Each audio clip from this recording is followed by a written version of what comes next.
صل على فاطمة وأبيها وبألها وبنيها والسر المستودع فيها بعدد ما أحاط به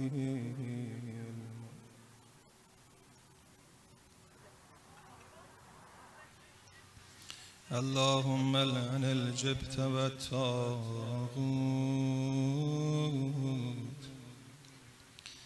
بعدد ما أحاط به الملك أستغفر الله الذي لا إله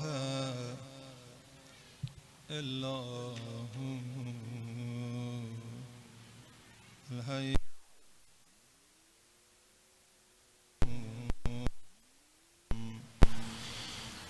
الرحمن الرحيم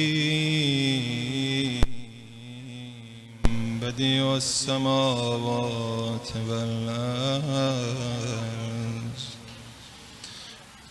العزيز الحكيم عالم الغيب والشهادة أتوب إليك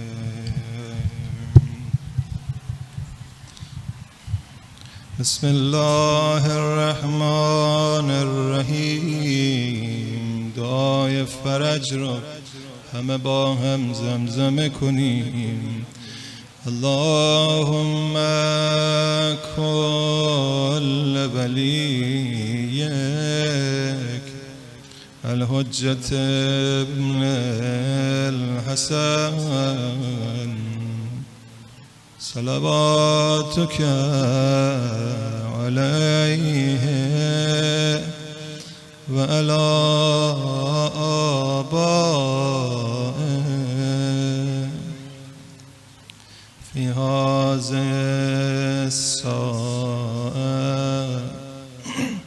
وفي كل ساعة وليا وحافظا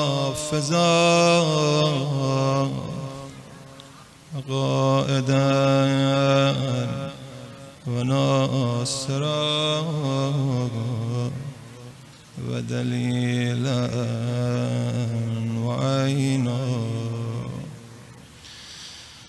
حتى تسكنه أرزك توعا وتمتع فيها طويلا برحمتك يا أرحم الراحمين. بسم الله الرحمن الرحيم. السلام عليك يا أبا عبد الله. السلام عليك يا ابن رسول الله. السلام عليك يا ابن أمير المؤمنين وابن السيد الوسيين. السلام عليك يا ابن فاطمة سيدة نساء العالمين. السلام عليك يا ثار الله وابن الثار والوتر الموتور. السلام عليك وعلى الأرواح التي هلت بفنائك. عليكم مني جميعا سلام الله أبدا ما بقيت وبقي الليل والنهار. يا أبا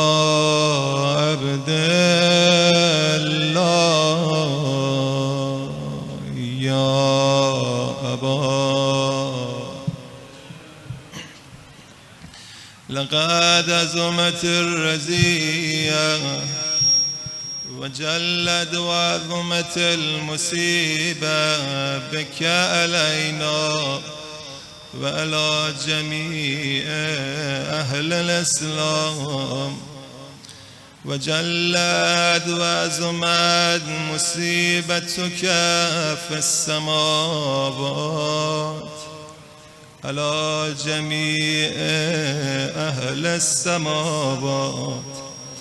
فلعن الله أمة أسست أساس الظلم والجور عليكم أهل البيت، ولعن الله أمة دفعتكم من مقامكم وأزالتكم عن مراتبكم التي رتبكم الله فيها. ولعن الله أمة قتلتكم، ولعن الله الممهدين لهم بالتمكين من قتالكم. برئت إلى الله وإليكم منهم ومن أشيائهم وأتباعهم وأوليائهم. يا أبا عبد الله، يا أبا عبد الله، يا أبا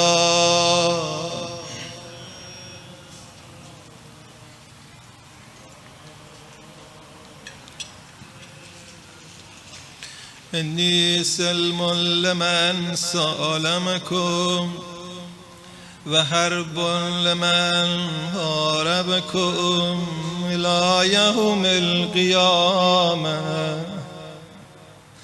ولعن الله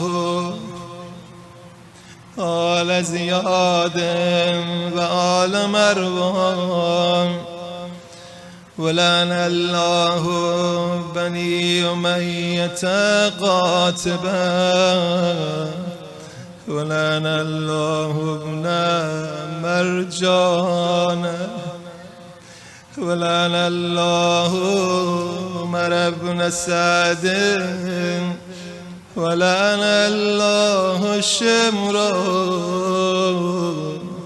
ولعن الله أمة أسرجت والجماد وتنقب القتال. بأبي أنت وأمي لقد عظم مسابي بك، فأسأل الله الذي أكرم مقامك وأكرمني بك أن يرزقني تلب ثارك مع إمام منصور حجة ابن الحسن من أهل بيت محمد صلى الله عليه وآله. اللهم اجعلني عندك وجيها للحسين عليه السلام في الدنيا والآخرة. يا أبا عبد الله، يا أبا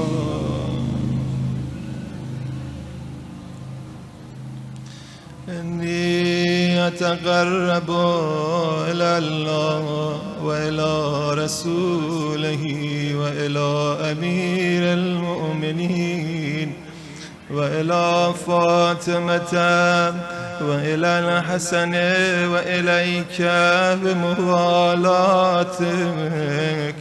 وبالبراءة ممن أسس أساس ذلك وبنى عليه بنيانه وجرى في ظلمه وجوره عليكم وعلى أشيائكم برئت إلى الله وإليكم منهم وأتقرب إلى الله ثم إليكم بموالاتكم وموالاة وليكم وبالبراءة من أعدائكم والناصبين لكم الحرب وبالبراءة من أشيائهم وأتباعهم إني سلمان لمن سالمكم وهرب لمن هاربكم ووليا لمن والاكم وعدو لمن عاداكم فأسأل الله الذي أكرمني بمعرفتكم ومعرفة أوليائكم ورزقنا البراءة من أعدائكم أن يجعلني معكم في الدنيا والآخرة وأن يثبت لي عندكم قدم الصدق في الدنيا والآخرة وأسأله أن يبلغني المقام المحمود لكم عند الله وأن يرزقني طلب ثاركم وأن يرزقني طلب ثاري مع إمام مهدي هدى ظاهر ناطق بالحق منكم وأسأل الله بحقكم وبالشأن الذي لكم عنده أن يؤتيني بمصابي بكم أفضل ما يؤتي مصابا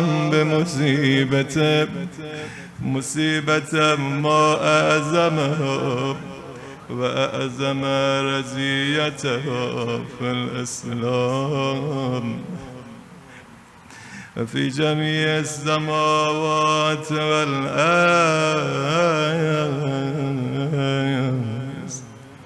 اللهم اجعلني في مقامي هذا ممن تناله من صلوات ورحمة ومغفرة. اللهم اجعل محياي محيا محمد وآل محمد ومماتي ممات محمد وآل محمد. اللهم إن هذا يوم تبركت به بنو أمية وابن آكلة الأكبار اللين ابن اللين على لسانك ولسان نبيك صلى الله عليه وآله في كل موطن وموقف وقف فيه نبي صلى الله عليه وآله. اللهم لعن أبا سفيان ومعاوية ويزيد بن معاوية عليهم منك اللعنة أبد الآبدين وهذا يوم فرحت به آل زياد وآل مروان بقتلهم الحسين صلوات الله عليه. اللهم فضاعف عليهم اللعن منك والعذاب الأليم.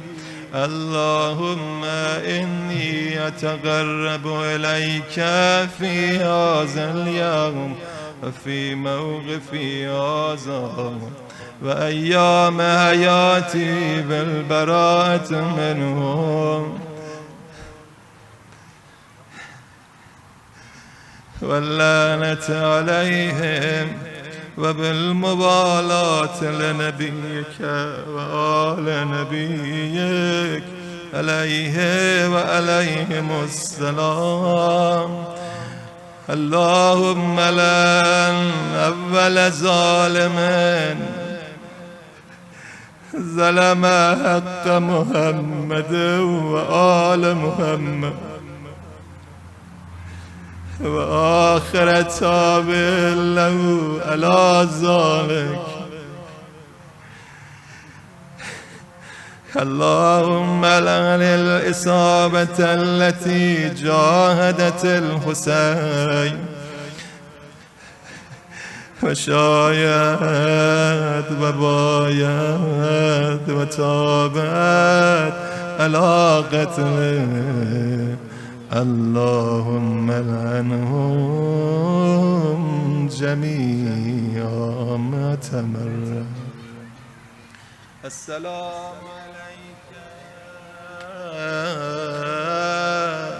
يا أبا عبد الله وعلى الأرواح التي حلت بفنائك. عليك مني سلام الله أبدا ما بقيت وبقي الليل والنهار ولا جعله الله آخر العهد مني لزيارتكم. السلام على الحسين وعلى علي ابن الحسين وعلى أولاد الحسين وعلى أصحاب الحسین. یه بار دیگه به نیابت از آقامون امام رضا همه با هم السلام.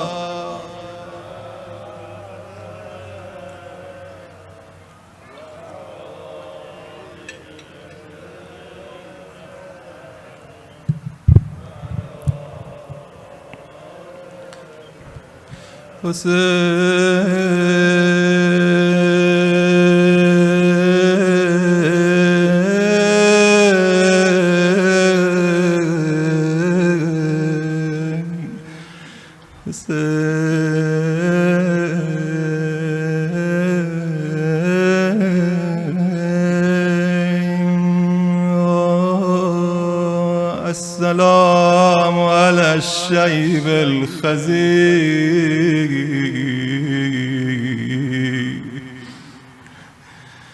السلام على الخد التري. السلام على البدن السليم.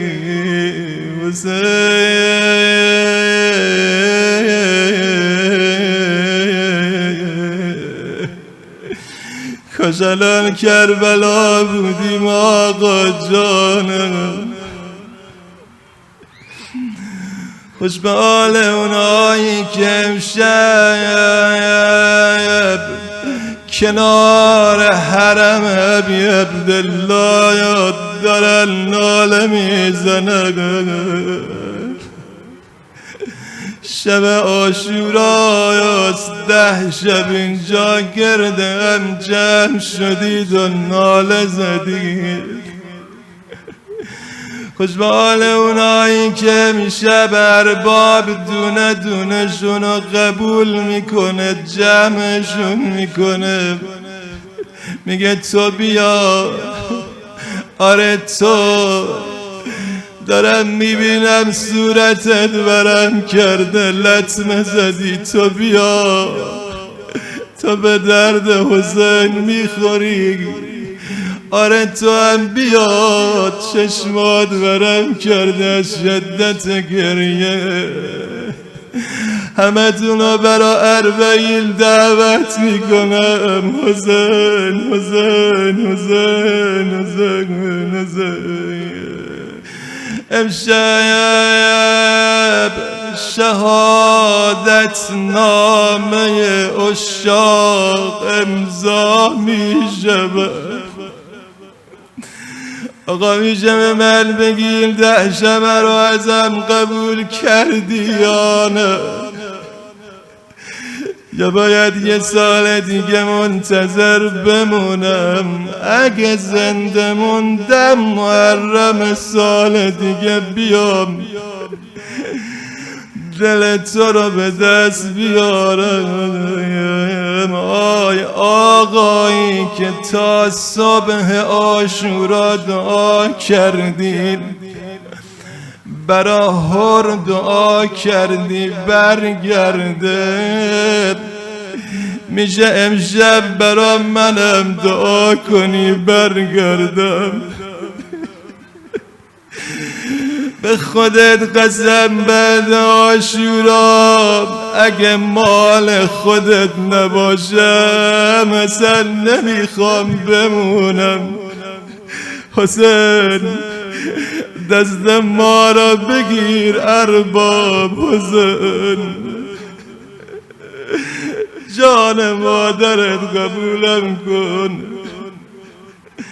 امشب شب عاشوراست، اگه کربلا برین از گوش کنار این خیمه ها صدای قرآن خوندن میاد، صدای دعا و مناجات اصحاب بنی هاشم داره میاد.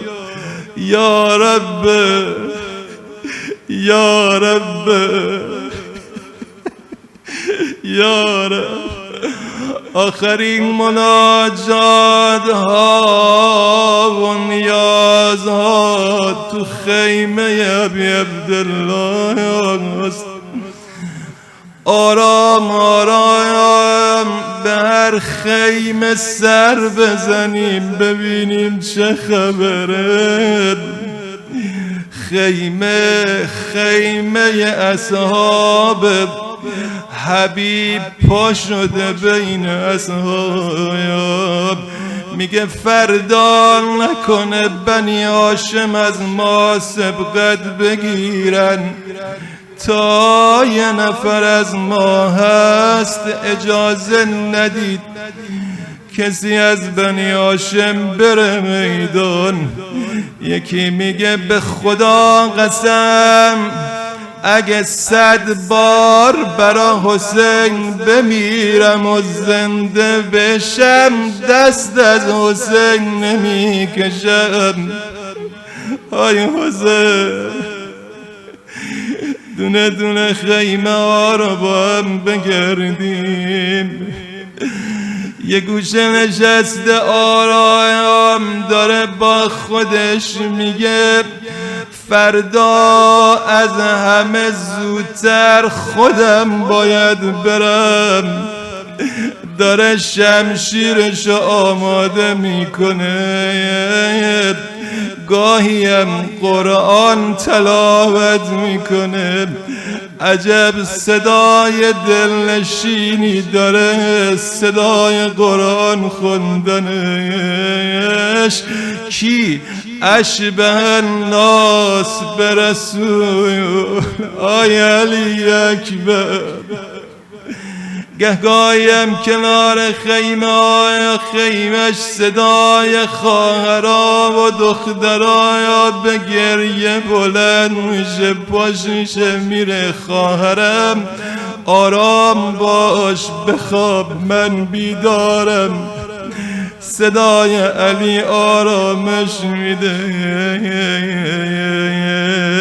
اما از یه خیمه دیگه عجب بوی مدینه میاد. رفقا امشب می نویسن کیا بال پرواز بگیرن. حسین حسین حسین. عجیب از این خیمه بوی مدینه میاد. زانوانشو بغل گرفته، مادر چرا اینجوری میکنی عزیز دلم؟ صدا زد مادر، یعنی عمو فردا به منم اجازه میده برم میدان. عزیز دلم تو چرا اینم ناراحتی؟ گفت مادر خودم شنیدم آقا داشت به قاداش قاسمم میگفت فردا شهید میشه. خودم دیدم به داداش قاسمم گفت قاسمم مرگ در نزد تو چجوره؟ صدا زد اهلا من العسل. عمو در جوابش گفت آره عزیزم، تو هم شهیدت میکنن، به بلای عظیمم مبتلات میکنن. عبدالله گریه نکن، خدا بزرگه. صدا زد مادر میخوام یه چیزی بهت بگم. ابی عبدالله امشب یه جوری حرف زد من از لابلای حرفاش شنیدم. فردا این حرامیا پاشون به خیمه باز میشه. مادر من تحمل ندارم اینا جلوی چشم منم آمو بزنن. گفتم این خیمه بوی مدینه میده، بخونم توکلت علی الله. گفت مادر یادت میاد میگفتی بابامون تو مدینه چی دیده؟ بابا نبودی ببینی تو کوچه چی دیدم. بابا نبودی ببینی تو کوچه چی دیدم. بابا نبودی ببینی که من چی کشیدم. پسرم گریه نکن خدا کریمه. ای وای ای وای اهل گریه اهل روزه، اگه اینجا رو میخوای گریه کنی تو رو خدا آروم گریه کن. چرا؟ آخه به یه زحمتی تازه بچه‌شو خوابونده. لا لا لا لا یکم دیگه دووم بیار، یکم دیگه دندون روی جگر بذار. همه لا لا لا لا یکم دیگه دووم بیار، یکم دیگه دندون روی جگر بذار، صبح که بشه عمو میره آب بیاره. خودت که بهتر میدونی قول عمو نشد نداره.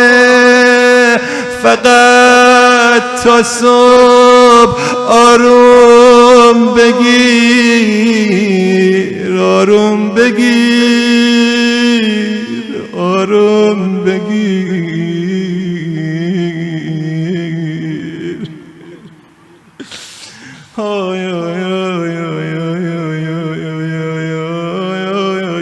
بعضیا صدای قدمای اربابشونو خوب میشنون. یه گوشه نشسته هی با خودش گریه میکنه. دیدی من فردا کسی ندارم برا حسینم فدایی بدم. این خیمه خیمه خواهرش کلثومه. دید خیلی داره گریه میکنه. از پشت خیمه عباس صدا زد تا صدای قمر بنی هاشم بلند شد. صدای گریه کلثومم قطع شد. سیدتی آی جانم ابوالفضل داداش بیرون چرا بیا تو. عرض داشت گفت جسارت نمی کنم خواهر، دیدم داری گریه میکنی چی شده؟ گفت داداش بیا تو خیمه بشین میخوام باهات حرف بزنم. چشم خانوم، اما به احترام ایستاد نمیشینه عباس. داداش چرا نمیشینی؟ گفت جسارت نمی کنم. دستشو گرفت قد قبل نده خواهر، این قدم من خانوم نگو. صدا زد خانوم مادرم بفهم جلو بچه های زهرا نشستم حلالم نمی کنه. خودش به من گفته بارها بچه های زهرا نشستن تو نشینی ها. گفت داداش جان مادرم بشین میخوام باهات حرف بزنم.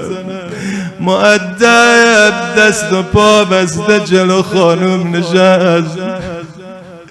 بله خانوم چرا داری گریه میکنی؟ عباسم همه ی لاله من برایینه، کسی رو فردا ندارم برا حسینم فدا کنم. هر کسی با قربونی اومده ربایم 6 ماه آورده. نجم قاسم داره، عبدالله داره، حتی خواهرم زینبم بچه هاش آورده. جانم ابوالفضل صدا زد خانم بسه دیگه ادامه نده، دل عباس آتیش زدی. خواهرم من که هنوز نمردم، فردا دیدی کسی براش نمونده، دست منو بگیر ببر جلو بگو حسین عباسم فدایی منه برا تو، سهم منه تو کربلا.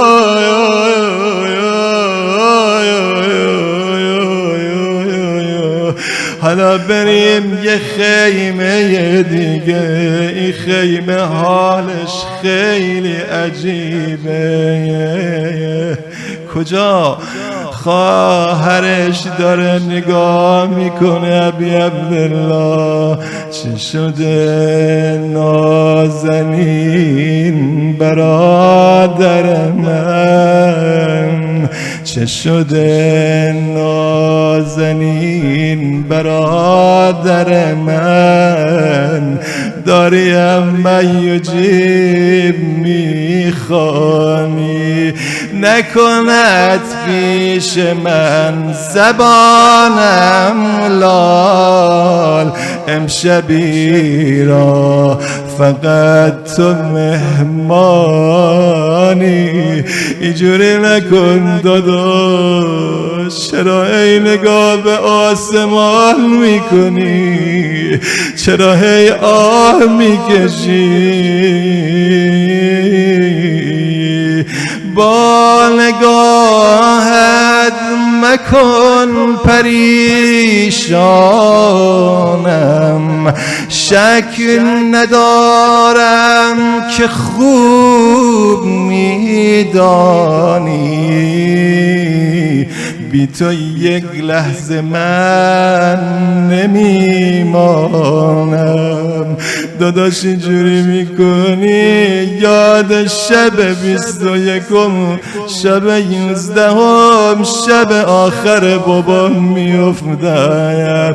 یه شب افطار اومد خونه ماهی به آسمان نگاه میکرد، صدا میزد انا لله و انا الیه راجعون. ابی عبدالله بگو زینب، بگو خواهرم خاطراتو برام مرور کن، من دوست دارم از بابام بشنوم.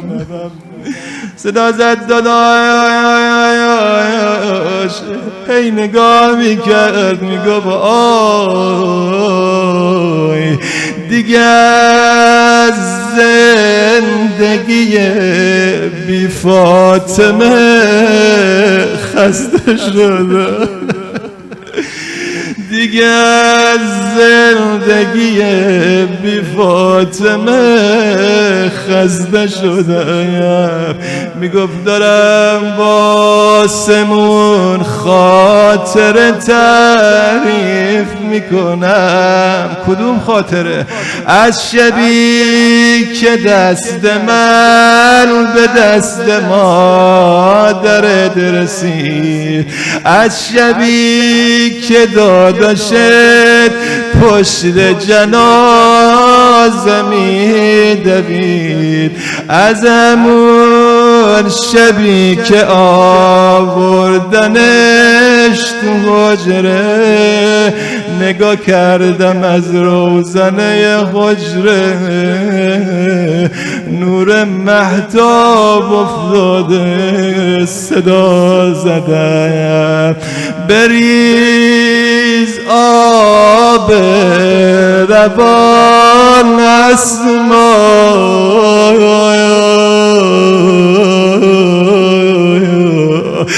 ولی آهسته آهسته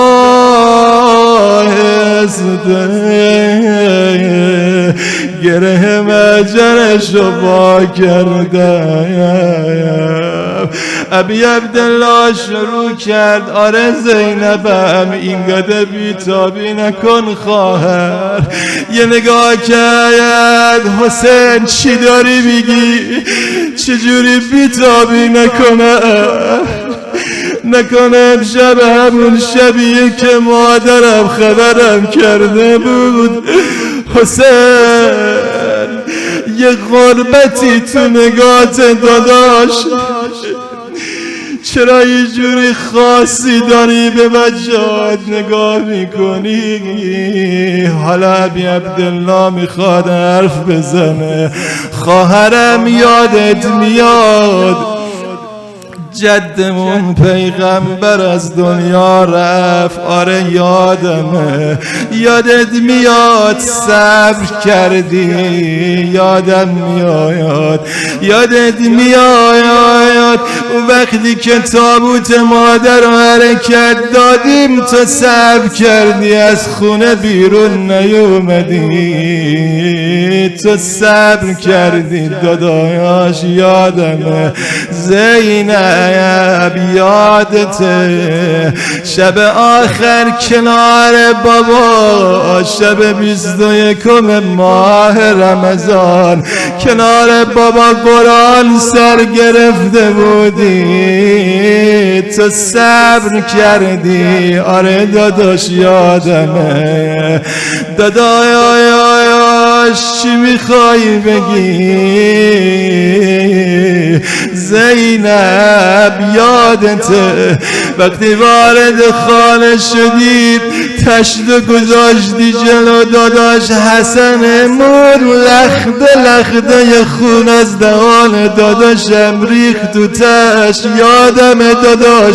حسین تو که منو دقمر کم کردی، چی میخوای بگی؟ زینب تا اینجا رسیده داره آمادش میکنه، یه صدا زد زینب فردا به دشت کربلا. زینب خب فردا به دشت کربلا، گردد سرم از دل جدا. آه یکی بیاد زینب رو بگیره. حسین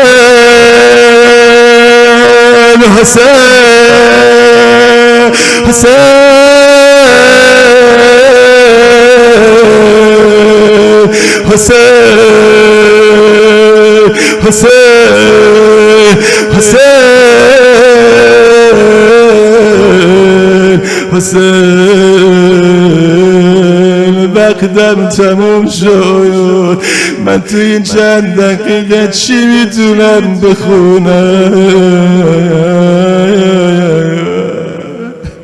اصلا مگه شب عاشورا شب روزه خوندنه؟ همه ی روزه عاشورا شب عاشورا فقط یک کلمه است: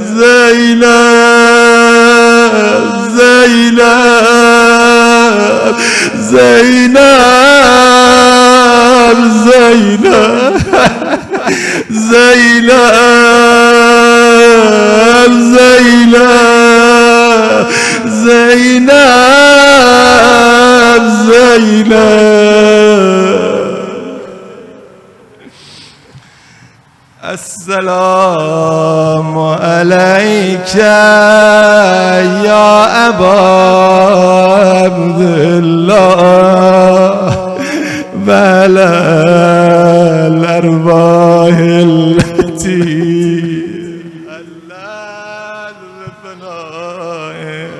علیک منی سلام الله ابدا ما بقیت و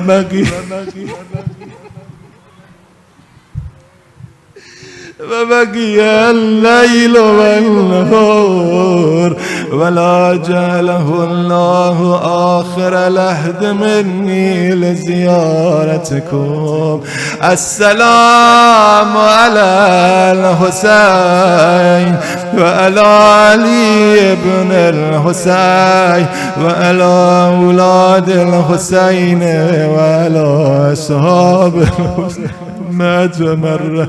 اللهم خص أنت أول ظالم باللعن من بي وابدأ به أولا ثم لأن الثاني والثالث والرابع.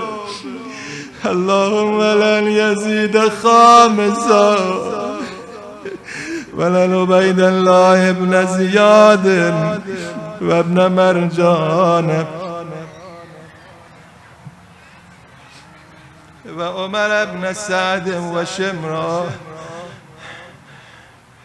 و آل سفیان و آل زیاد و آل مروان الی یوم القیامة. اللهم لك الحمد حمد الشاكرين لك على مساوي. الحمد لله على عظيم رضيتي. سجده بزن، سر بر سجده بگذاری. الحمد لله على عظيم رضيتي. اللهم ارزقني شفاعة الحسين يوم الورود وثبت لي قدم الصدق عندك مع الحسين وأصحاب الحسين الذين بذلوا ماجهم دون الحسين عليه السلام. سلام.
تو آسمونایی پیش خدایی، یا این که امشب مهمونه بیرونه مایی، کجا بگردم دنبالت کجایی بابایی. آه دل شکسته مثل تو سرم شکسته، من همون کبوترم که پرم شکسته، دلم گرفته از همه ی عالمه، دلم گرفته از همه کبودیا گواه روز و حالمه، کسی نمیشه باورش که من فقط 3 سالمه، دلم گرفته از همه ی عالمه، کبودیا گواه روز و حالمه، کسی نمیشه باورش که من فقط 3 سالمه. نوازشم کردن بابا، فکر نکنی منو نوازش نکردن ها. نوازشم کردن با تازیونه، دیر اومدی پیشم بابا یادم میمونه، علنگوامو کی برده کسی نمیدونه. یا الله آه قشنگیامو بردن روی نی بابامو بردن، بین کوچه دست دست موهامو بردن.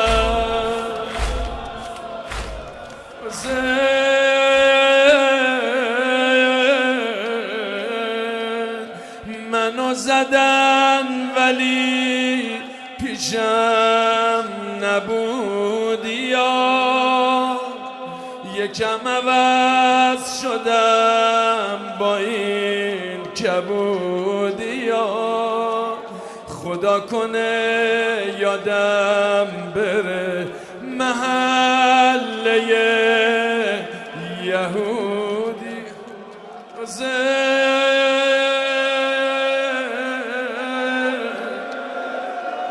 دلم گرفته از همه عالمه، کبودی ها گواه روز و حالمه، کسی نمیشه باورش که من فقط 3 سالمه. Seyyed.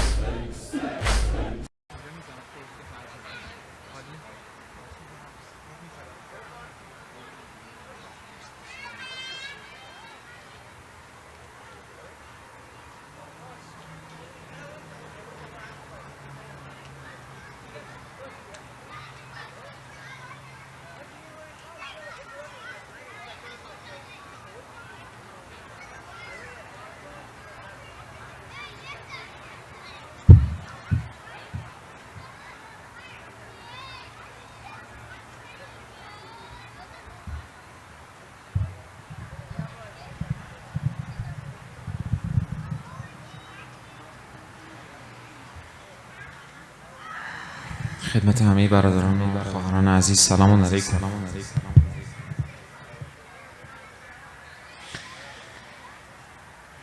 تعجیل در فرج آقامون صاحب العصر و الزمان یه صلواتی عنایت بفرمایید.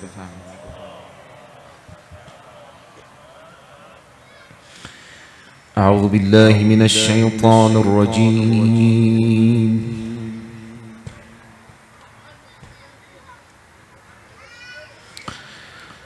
بسم الله الرحمن الرحيم.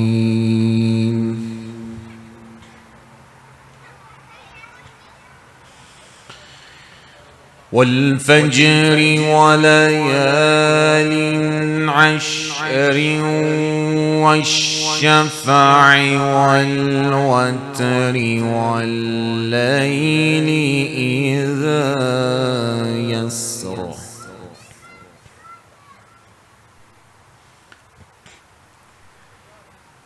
هل في ذلك قسم لذي حجر.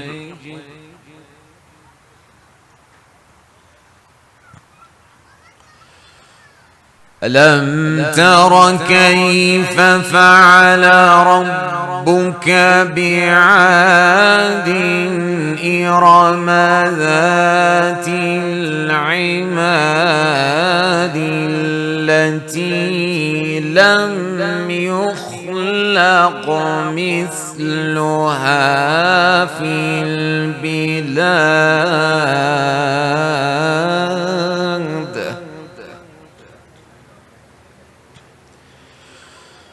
وثمود الذين جابوا الصخر بالواد وفرعون ذي الأوتاد الذين طغوا في البلاد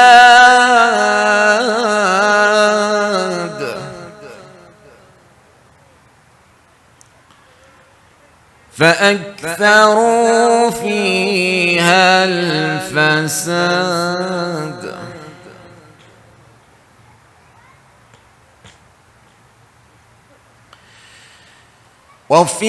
وفرعون ذي الأوتاد الذين طغوا في البلاد فأكثروا فيها الفساد فصب عليهم ربك سوط عذاب إن ربك لبالمرصاد.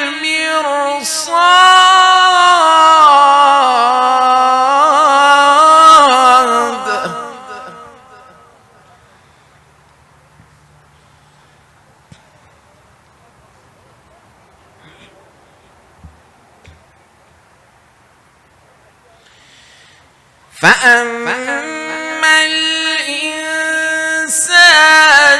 إذا ما ابتلاه ربه فأكرمه ونعمه فيقول ربي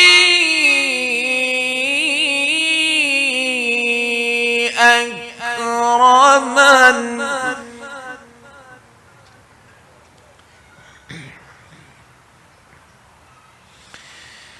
وأما إذا ما ابتلاه فقدر عليه رزقه فيقول ربي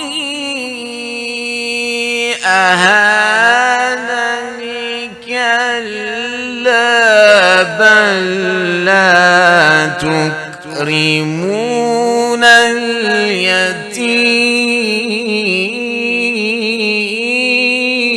اليتيم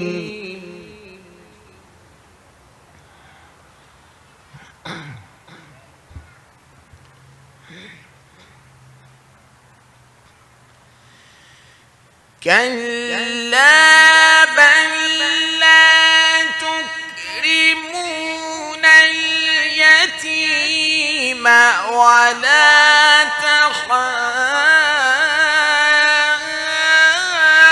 تحاضون على طعام المسكين وتأكلون التراث أكلا لما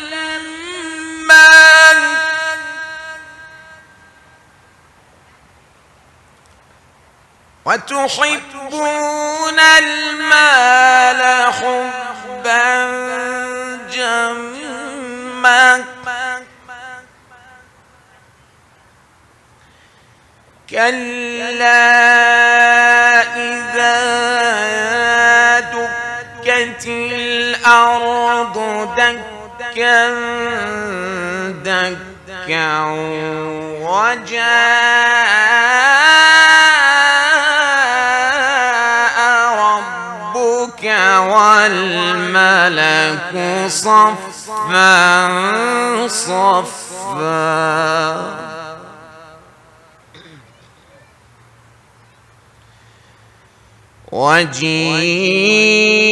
وجيء يومئذ بجهنم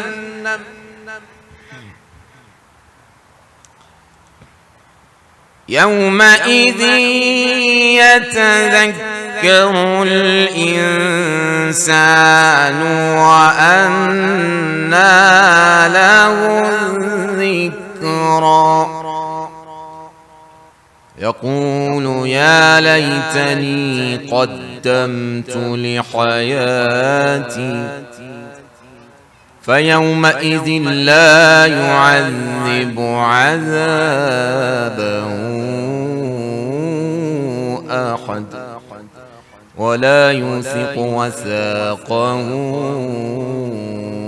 أحد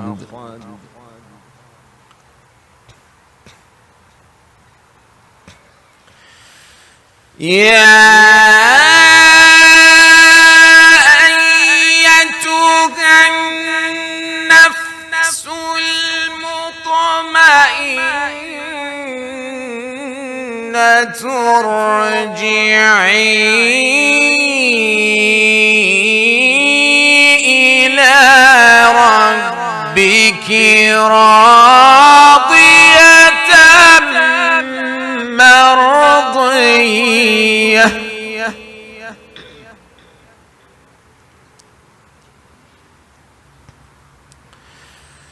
يا أيتها النفس المطمئنة ارجعي إلى ربك مرضية فادخلي في عبادي وادخلي جنتي. صدق الله العلي العظيم.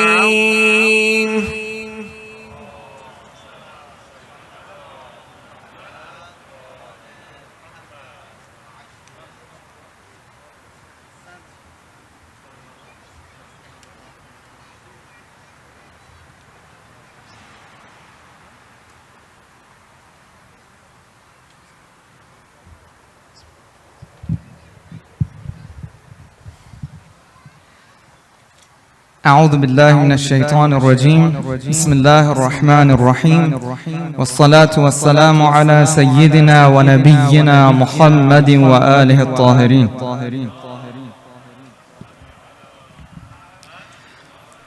إن لقتل الحسين حرارة في قلوب المؤمنين لن تبرد أبدا. Indeed, for the martyrdom of Al-Hussein alayhi salam, there is a heat in the heart of believers that does not cool down ever. Assalamu ala al-Hussein wa ala Ali ibn al-Hussein wa ala awlad al-Hussein wa ala ashab al-Hussein. Our condolences to the Imam of our time, Ajalallah Ta'ala Farajahu Sharif, and all of the mu'mineen around the world on this occasion. Tonight is the night of Ashura. My condolences to you all. Welcome to this Majlis of Abu Abdullah on this Ashura night. I just have a couple of requests and announcements. So everybody knows hopefully by now that our special Day of Ashura program is scheduled for tomorrow. We'll start at 10 a.m. with Ziyarat Ashura, and then we'll have a short speech and a maqta recitation, and we'll continue with eulogy and matam azadari inshallah. Plan is to finish with Dhuhr and Asr prayers, and then we'll be serving food, not here but in to-go boxes, so you can pick it up inshallah and have it on your own inshallah. So that's the plan for tomorrow. For those of you who are not usual comers to Masjid Nabi, we have weekly programs. Tuesday nights we have Dua Tawassul. Thursday nights we have Dua Kumail. Every Friday we have Friday prayers here at Masjid Nabi, and our weekly program, the main program, is every Saturday night. We start with Maghrib prayer. So if you're interested in those programs, make sure to join us inshallah. If you want to know about the programs, you can check out our website, hejrat.org, hejrat.org. You can subscribe to receive our email announcements. Every week you receive emails. Also, if you want to make any donations, we had a fundraising few nights back, and some of you donated. Thank you so much, everyone. But if you want to donate, there is a basket going around right now. You can give that way, or you can go to the website again, hejrat.org. On the top right, you will see a button for donation, donate, or there are 3 lines. You can click on it. There is again a tab for donations. You can even schedule to give monthly donations. We also collect khums. We have ijaza from different maraja. So if you want to pay your religious dues, we can collect those as well. Let's see. Hopefully nobody is blocking anyone's car anymore. Hopefully the gate is open right now. For tomorrow, make sure you don't park in the Kaiser parking lot. Otherwise, your cars may get towed. Also, we have a Telegram channel. If you want to sign up, it's Al-Nabi Masjid. We have a YouTube channel. All of these programs are streamed live. So if you want to stay at home and follow us online, you can do that as well. On YouTube, you can look for Al-Nabi Masjid and find us. And then there is a bell. You can click on that. So every time we get live, so you can inshallah watch the videos as well. I think that's all that I have. And we've been enjoying the lectures by Hujjatul Islam wal Muslimin, Seyyed Ali Musawi. He'll be with us until the last night of our special Muharram program, until Saturday. So tomorrow night we'll have the Sham Ghariban program inshallah as well. Make sure you join us as well, and encourage others to join us as well inshallah. So let's welcome our speaker, Hujjatul Islam wal Muslimin, Seyyed Ali Musawi. Salawat ala Muhammad wa ali Muhammad.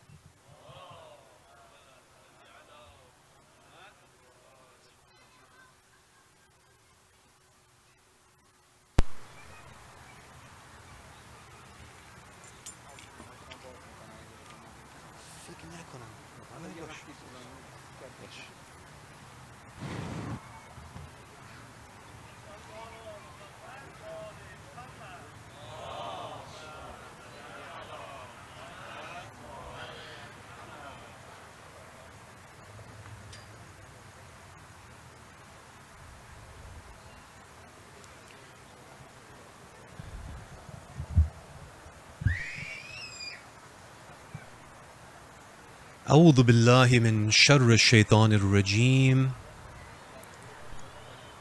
بسم الله الرحمن الرحيم الحمد لله رب العالمين والصلاة والسلام على سيدنا ونبينا محمد وأهل بيته الطيبين الطاهرين اللهم صل على محمد وآل محمد أعوذ بالله من شر الشيطان الرجيم بسم الله الرحمن الرحيم السلام عليكم ورحمة الله.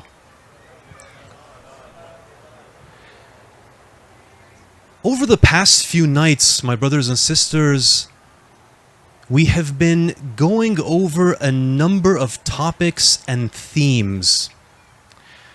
But one of the earliest ideas which was introduced was the idea that this gathering of Muharram, these gatherings where we are mourning the tragedy of Karbala, the mourning which we do, the crying which we are performing, in reality, it's something which is supposed to get us somewhere. Many times, traditionally, we find that Muharram became ritualized, meaning that people around the Muslim world, they would gather, they would mourn, and that was really the end of it. But if we look at the message of Imam Hussein, if we look at why Imam Hussein rose up, why he sacrificed what he sacrificed, we find that the main purpose behind his rising was the reformation of the Muslim Ummah. Meaning that if we are remembering Imam Hussein in these gatherings, we should in reality be looking towards that reformation that the Imam intended for the Ummah. It should cause us to reflect inwards. We should look and we should ask ourselves the question, where am I going with this life? If the Imam was to return at this moment, would I be of those on his side or would I be on those on the other side? This is the essence of why we gather, my brothers and sisters.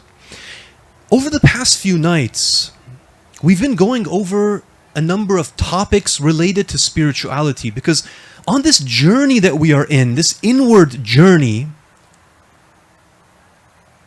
that aspect of spirituality is key. How well we can connect to Allah is key in where we are in relation to being a companion of Imam Hussein.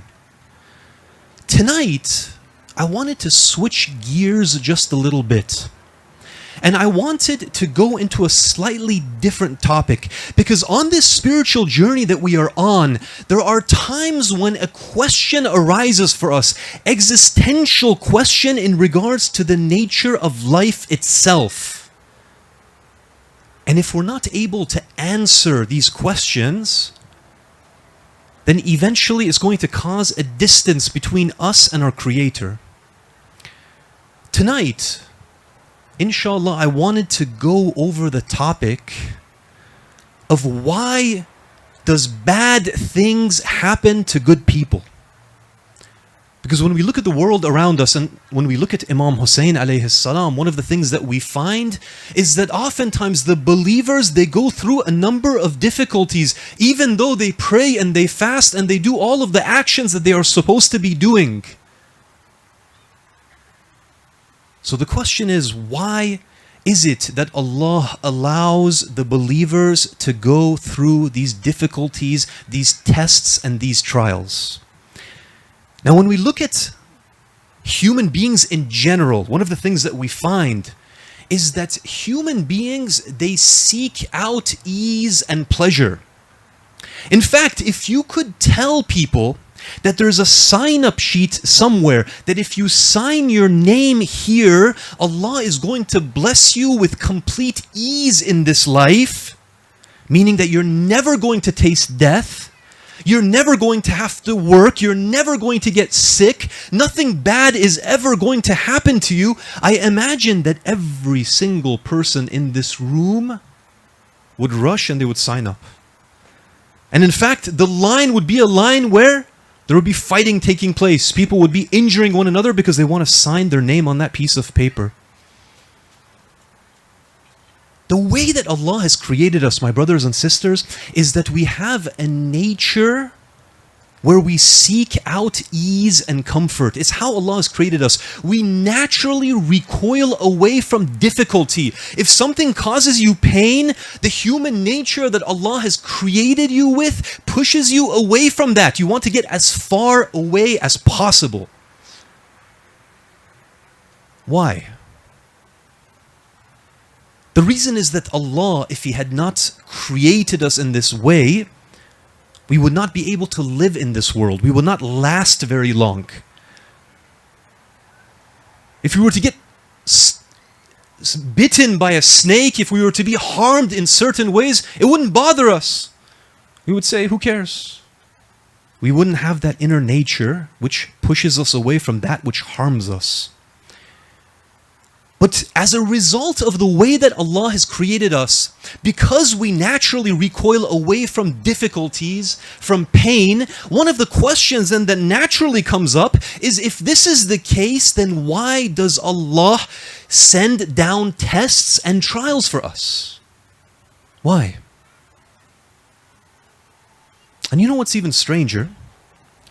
What's even stranger is that when we look at the life of the Holy Prophet, we find that the Holy Prophet, he went through the most extreme difficulties in his life. I mean, just look at the basics of the life of the Holy Prophet. Orphaned at a young age, abandoned by his people later, called a magician, a sorcerer, stoned, exiled, starved, beaten. This is Rasulullah. This is the individual who is the closest to Allah. He is the epitome of the Insan Kamil, the perfect human being. You don't get higher than the Holy Prophet. Then why is it that the Holy Prophet, he himself mentions that I've gone through the most amount of hardship in comparison to other people? And in fact, when we look at the Ahlul Bayt, we find exactly the same thing. You look at the life of Amir al-Mu'mineen. You look at the life of Fatima al-Zahra. You look at the life of Imam Hassan. You look at the life of Imam Hussein. This is Muharram. Tragedy after tragedy, difficulty after difficulty. So the question that we ask ourselves is why? Why is it that the Ahlul Bayt, the most beloved in the eyes of Allah, they undergo the greatest amount of torment, the greatest amounts of difficulties? And then it gets a little bit stranger. Because when we look at the life of the Fir'aun, we find that we have narrations which mention that the Fir'aun lived such a life of comfort that he didn't even suffer one day from the common cold. Who is Fir'aun? He's an individual who stands up against God. He enslaves the Bani Israel. He slaughters the young children of the Bani Israel, the boys. He rips babies out of the wombs of their mothers. And then he comes and he says, I am your Lord Most High, worship me. How is it that Allah has given this individual who stands in opposition against him such an easy life? He's not even someone who's gotten sick one day in their entire life. This is a question. Because we see this in the day-to-day lives that we're living. We see the believers undergoing hardship and torment. And we see people who are at the utmost of arrogance, at the utmost of disbelief. And they are seemingly in the lap of luxury, my brothers and sisters. Tonight we want to go over why is it that Allah subhanahu wa ta'ala, He sends down difficulties to people, particularly the believers. I'm going to be mentioning 3 points. And by the way, tonight we don't have the opportunity to really explore this question in depth. It's just not possible. It would require several nights to really get into the nitty-gritty. But I'm just planning on opening up this topic tonight, so that the thought process can begin, inshallah, and we can begin to ask questions. My brothers and sisters, I'm going to give 3 reasons why Allah sends down difficulties to us. Point number 1 is that difficulties that we go through, the tests and the trials, the hard times in life, they are the things which make life worth living.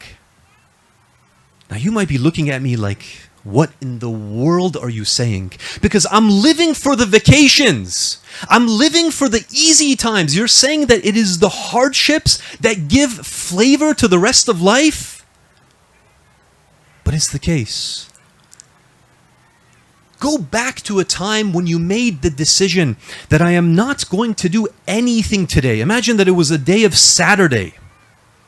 You decided, I'm going to have a lazy Saturday. I'm going to play PlayStation all day, 9 hours, 10 hours. I'm going to watch Netflix all day. I'm not going to do a single productive thing. For those who are older, I'm going to watch IRIB all day, satellite TV all day. I'm not going to do anything. When you did that, and we've all done that, how did it feel? It felt terrible. Even though you were not doing anything, you were actually being that which you had worked hard to be. But you didn't enjoy it at all. You felt useless. You felt as if your life has no purpose. But on the other days when you were stressed, imagine those university days when it was finals week. You were going through all of these difficulties, pulling out your hair. You didn't know what to do. You were worried about passing your exams. How did it feel when you concluded finals week? It felt amazing. You felt a sense of achievement, as if you had become something greater. In fact, whenever you thought about the easy times in your life, that was what gave those times meaning. It's what made it pleasant.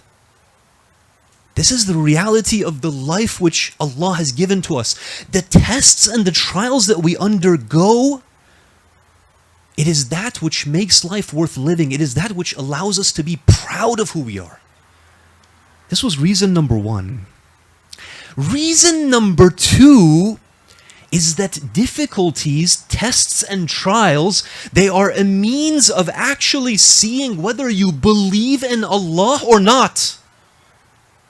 Whether you're a good human being or not. Because if you ask any person who's part of a religion, in the vast majority of the world, they're part of a religion, they have some sort of religious beliefs. If you ask them, they're going to say, I'm a good person. I have a good heart. If you were to ask the killers of Imam Hussein, they would have told you, we're good people, we're Muslims, we pray, we fast. In fact, some of them were saying, we want to kill Imam Hussein. Why? As a means of gaining God's pleasure. Can you believe that? Killing Imam Hussein, the grandson of their prophet, so that they can become closer to their God. Allah, He has to put people to the test. Because if He doesn't test us, how does He know the difference between the true believer and the person who doesn't believe Him at all? The person who is just doing lip service to religion.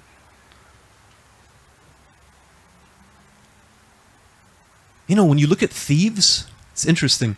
Even a thief is not going to say that what I'm doing is wrong. They justify it. How? They say, I'm stealing from the rich because the rich are those who steal from others. I'm a Robin Hood-like figure. I'm a good person. I don't steal from the disabled. I'm not a bad person. You're never going to find a thief who is going to say, I'm an evil person. I'm a despicable person. When Allah puts us under test, He realizes who is made of what. There's a verse in the Quran, my brothers and sisters, and it mentions this. It says, do the people suppose, this is to the believers, do the people suppose that they are going to be let off because they say we have faith and that they're not going to be tested? Really? Do we really expect that? We really think Allah is going to say, just do your thing? I'm not going to test you to see if you're actually a believer, if you're actually a good person? Then Allah, He mentions, certainly we tested those who came before them. Allah is going to be certain of who are those who are truthful and who are those who are lying. This is the way of Allah. And when we look, one of the interesting things that we find is that many times as human beings, we become so good at justifying things to ourselves that even I don't know who I am. It's amazing. I become so good at thinking I'm a good person, I'm courageous, I'm generous. I have all of these good traits, positive traits, that eventually I begin to believe my own lies.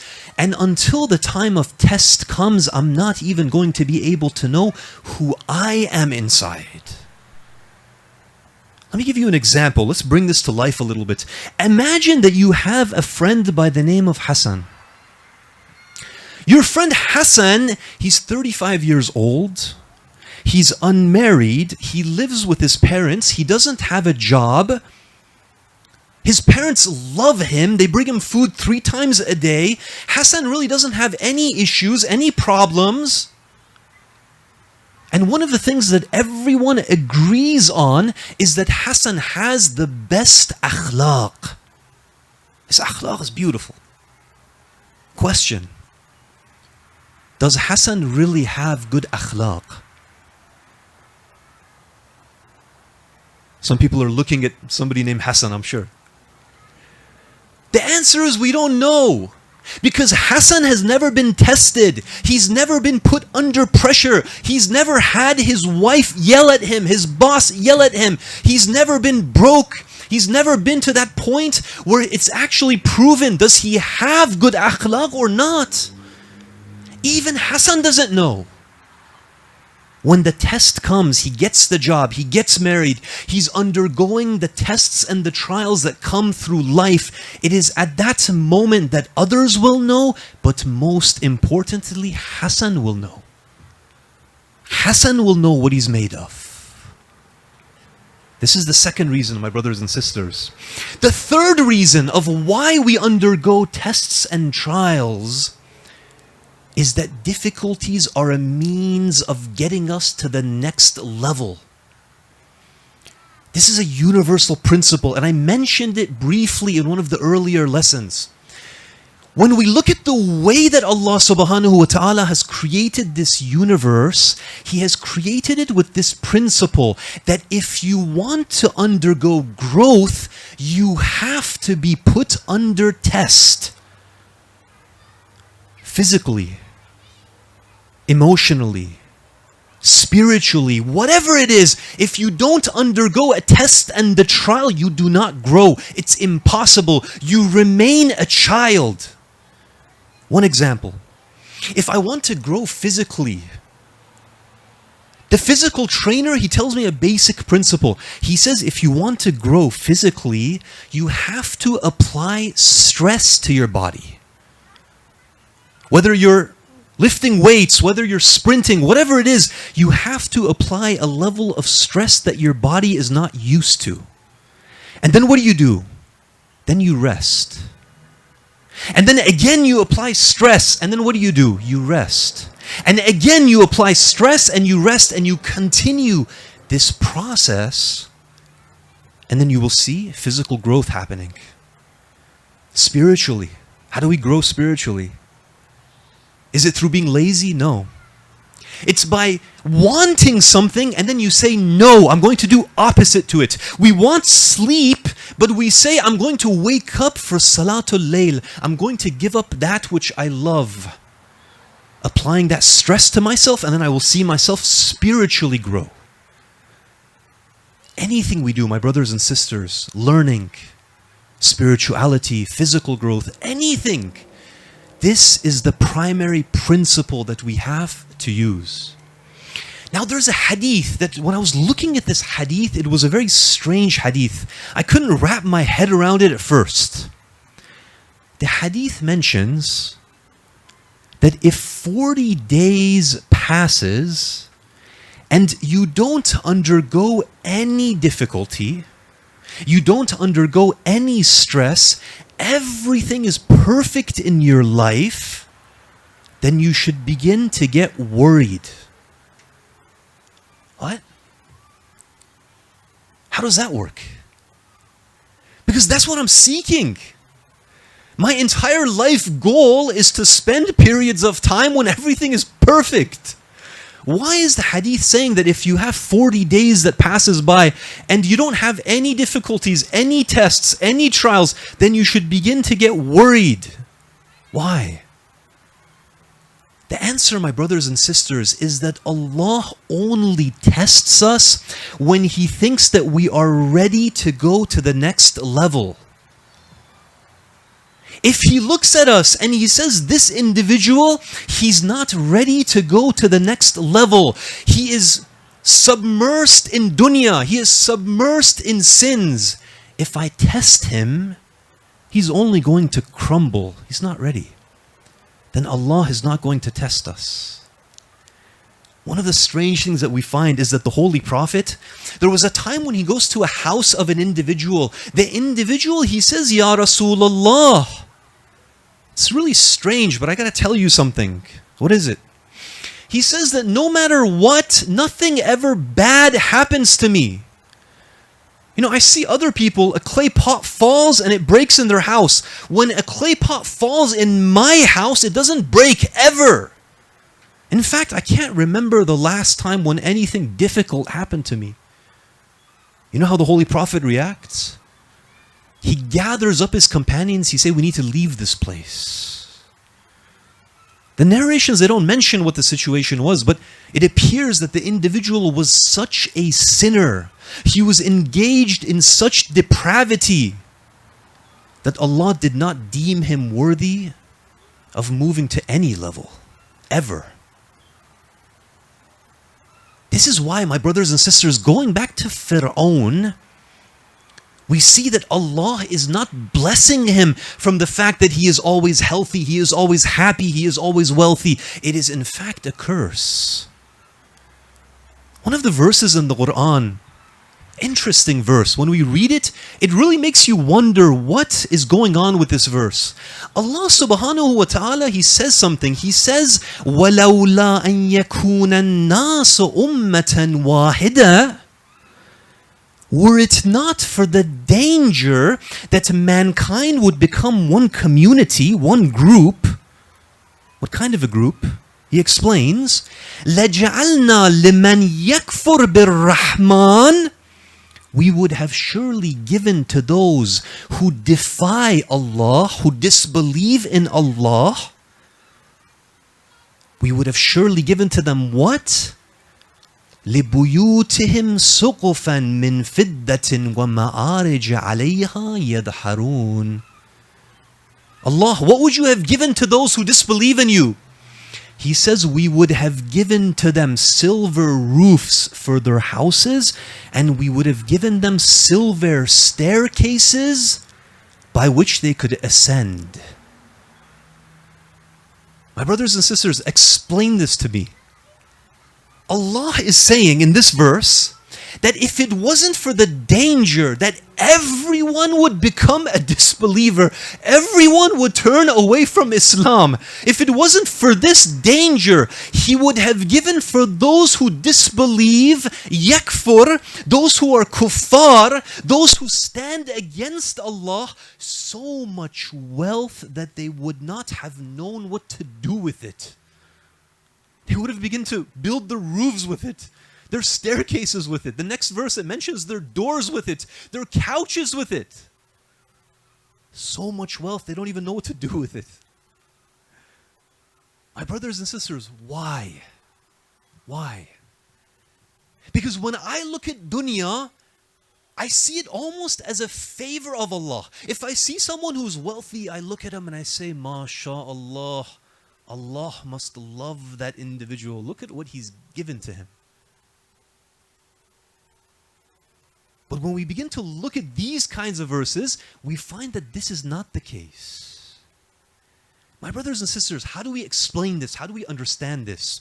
Sometimes Allah subhanahu wa ta'ala, He sees that we are going off track. For example, we commit a sin.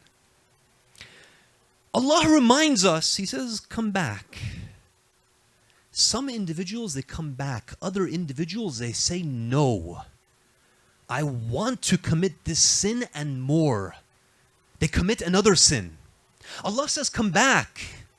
They say, no, I want to commit even more sins. They begin to commit sin after sin after sin, and they know who Allah is. The word kafir, in that verse, it uses the word yakfur. It's a person who recognizes Allah. He knows that Allah exists, and he still rejects. He says, I want to do what I want to do. This is my life. Eventually, Allah will say, is this really what you want? If this is really what you want and you are going to disobey me, disobedience after disobedience, then I'm going to give you so much dunya, so much wealth, so many of these material blessings that you will never be able to come out of it. It is going to be like an ocean. It is going to drown you within it. When we look at Fir'aun, we see an individual that Allah has given so much, not as a blessing, but as a curse. As a means so that he never comes out of that love of dunya that he has, ever. It's amazing, isn't it, that we have a perspective about dunya. We have a perspective about difficulties that we undergo. But Allah subhanahu wa ta'ala, He's reminding us that this world that I have created you in, it's a temporary world.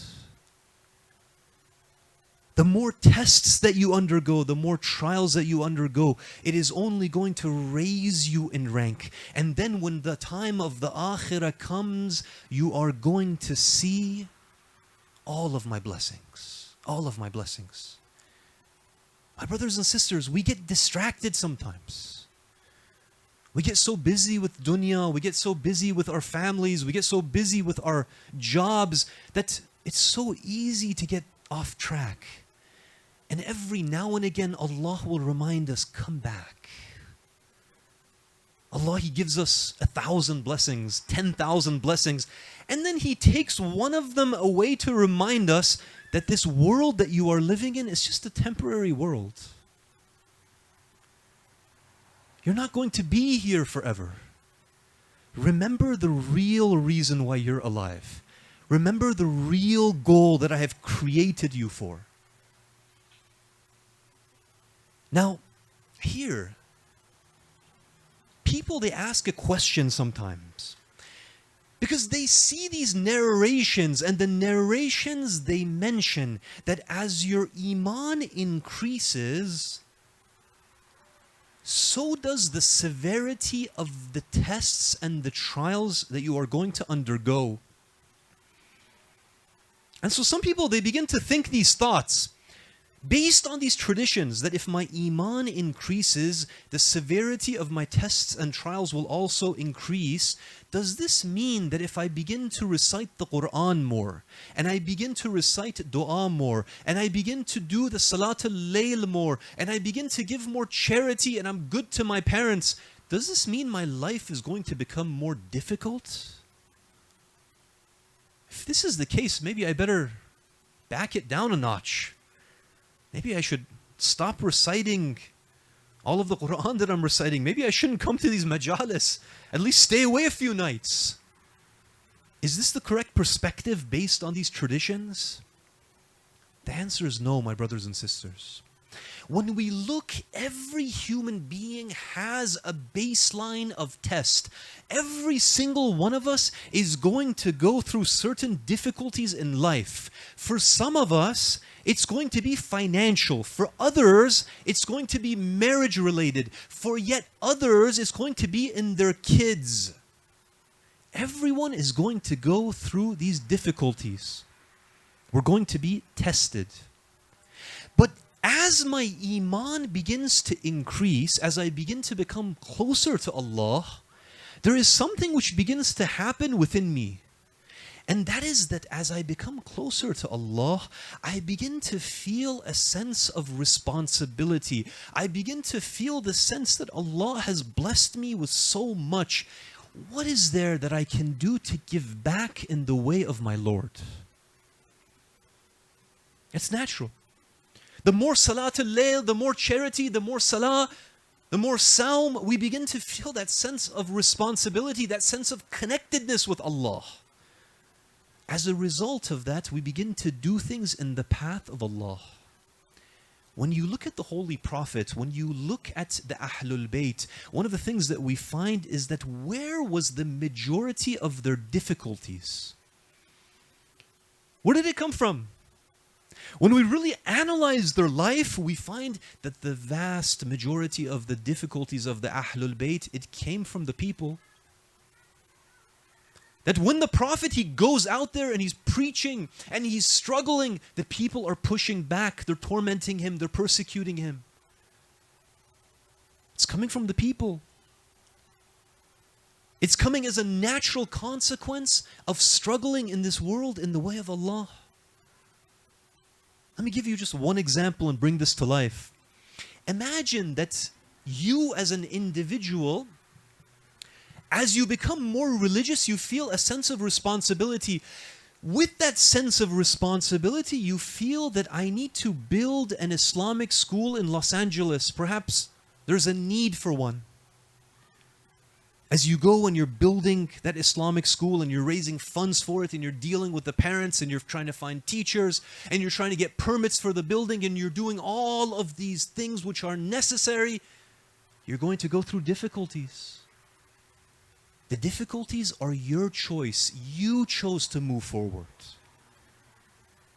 And to the degree that we choose to go forward, it is to that degree that we undergo difficulties, but at the same time, we also undergo the sweetness and the blessings of working in the path of Allah. Here I'm going to finish the lecture for tonight, my brothers and sisters, by mentioning that even Imam Hussein, when we look at the riwayat, we find that even Imam Hussein, the test of Karbala, it was a test which he chose. Some of you are probably wondering, what in the world do you mean?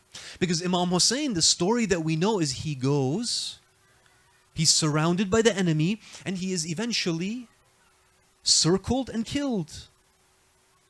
How is it that Imam Hussein, he chose the sacrifice of Karbala himself? When we look at the narrations, my brothers and sisters, it's narrated that as things were heating up in the city of Medina for Imam Hussein alayhi salam, Imam Hussein, one night he goes to the grave of his holy grandfather Rasulullah. And he's there praying and doing dua, and eventually he turns towards his grandfather and he begins to complain to his grandfather. He says, Ya Rasulullah, after your death, look at what has taken place for us. The people, they have abandoned us. The situation is becoming such that the likes of Yazid are becoming our rulers. Look at what is taking place. Imam Hussein alayhi salam, he cries profusely. Eventually he leaves the grave of his grandfather. He goes back home. Eventually the next day comes. He comes back to the grave of Rasulullah. He spends all night praying and doing dua. During the time when morning arrives, he falls asleep. When he falls asleep, my brothers and sisters, he sees in a dream the Holy Prophet. And the Holy Prophet, he tells him, "Oh my beloved Hussein, I see you smeared in blood at the place of Karbala, at the place of grief and trials." And he tells him that, "Oh my beloved grandson, the only way that you are going to be able to achieve the rank that you are going to achieve is through shahada, is through being martyred." It's been mentioned that Imam Hussein alayhi salam, on the way to Karbala, as he is traveling, multiple times angels, they come down to him. The angels, they present themselves to him. They say, "Ya Aba Abdullah, we have been sent to you by Allah subhanahu wa ta'ala." They say, "We have been sent to you by Allah subhanahu wa ta'ala, and we have been given the command that if you command us, we will destroy these enemies that have surrounded you." Imam Hussein, he looks at the angels. He says, "Oh angels of Allah, I'm going to ask you a question. What is more pleasing to my Lord? That I give this command and these wrongdoers are destroyed, or that I fight against them and I am martyred?" The angels, they reply that Allah says, "It is more pleasing to me that you fight and you are martyred." My brothers and sisters, over and over again, the angels keep coming back to the Imam. "Ya Aba Abdullah, give us the command. We will destroy these individuals." Again and again, the Imam, he asks, "What is most pleasing to my Lord?" They tell him, "It is most pleasing to your Lord that you are martyred in this path." Imam Hussein, he goes forward, he fights against these enemies, and eventually he is killed.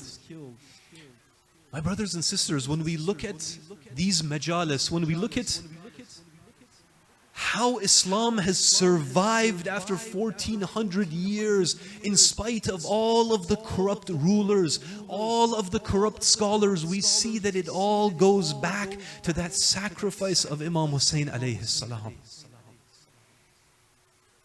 He made that choice on the day of Ashura, that I want to do that which pleases my Lord, even if it causes my killing and the killing of my entire family. May Allah subhanahu wa ta'ala make us from the true followers of Imam Hussein alayhi salam. My brothers and sisters, let us take our hearts to Karbala tonight. It's the final night before the day of Ashura. It is a night of tribulation. It is a night of great tests. It's been mentioned that on this night, Imam Hussein, he gathers his companions. And when he gathers his companions, he tells his companions, he says, "Oh my companions, you have been the best of companions. No one can ask for a better companion than you." He says to them, "But I have to say something to you. The enemy has surrounded us. Darkness has overcome us." He says, "Oh my companions, the enemy does not want you. They want me. I'm asking you for something. Use the cover of darkness.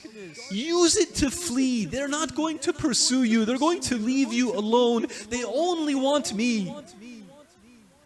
His companions, they begin to look at Imam Hussein. They say to him, "Ya Aba Abdullah, you are asking us to leave you? We were with you during the good times. Now that times have become like this, you are asking us to leave? They say that, what would they say if we were to leave you at this time? What were our relatives? What would the societies? It was at that moment that you left him to die, to be killed? They said, Ya Aba Abdullah, the only thing that we are sorry for is that we have but one life to give in your way. If we had 1,000 lives to give in your way, we would give all 1,000 of these lives. Ya Aba Abdullah, one life is nothing to give in your path. It's been mentioned, my brothers and sisters, that at one point, the army of Umar ibn Sa'd, they begin to prepare to attack the camp of Imam Hussein. It's evening time, it's going towards night time. Imam Hussein, he sends Abu al-Fadl al-Abbas to them. Abu al-Fadl al-Abbas goes to Umar ibn Sa'd and he says, Ya Umar ibn Sa'd, what is this that I see? Why are you preparing to attack? Umar ibn Sa'd, he says that I have received a message from Ibn Ziyad. He has said, attack immediately. You have two options. Either you submit to Yazid or you get ready to fight us right here and right now. Abu al-Fadl al-Abbas, he goes back to the camp of Imam Hussein. He tells his brother what has taken place. Imam Hussein, he says, ask them a question. Ask them to give us respite for just one night. We are going to fight them tomorrow. But Allah knows how much I love the salah. Allah knows how much I love dua. Allah knows how much I love connecting with Him and speaking with Him. I want to use these final hours so that we can speak to our Lord. We can connect to our Lord. Abu al-Fadl Abbas, he goes back. He tells the army of Umar ibn Sa'd, this is the message of Imam Hussein. Umar ibn Sa'd says, it is not accepted. We are going to fight you here and now. The soldiers, they begin to tell Umar ibn Sa'd, Ya Umar ibn Sa'd, what is wrong with you? When we fight against the non-Muslims, the disbelievers, if they ask us for a few hours of time, we give it to them. But here the grandson of the Holy Prophet is asking for a night and you are refusing him. They begin to argue with Umar ibn Sa'd. Umar ibn Sa'd, he's forced to accept. He says, you have until tomorrow.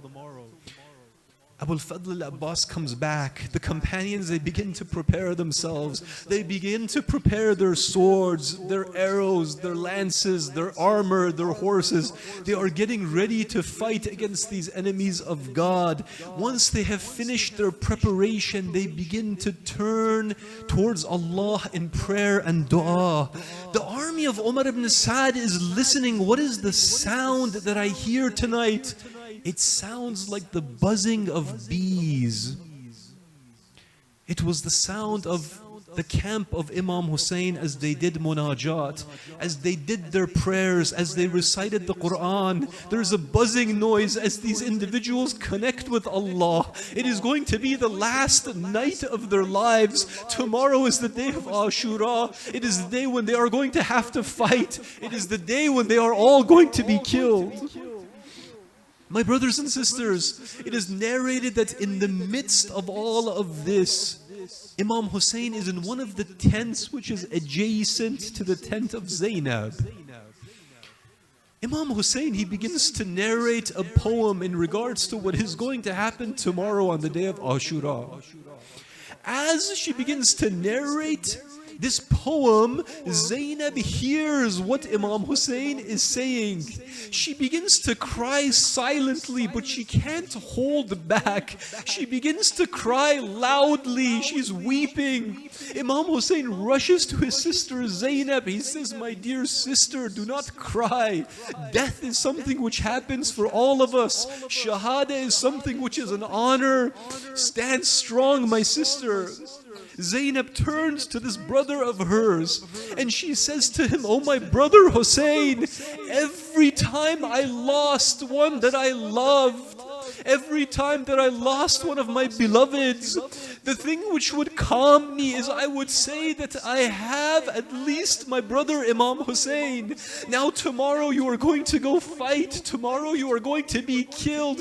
If you are killed, who is going to be left for me, oh my brother? Inna lillah wa inna ilayhi raji'un.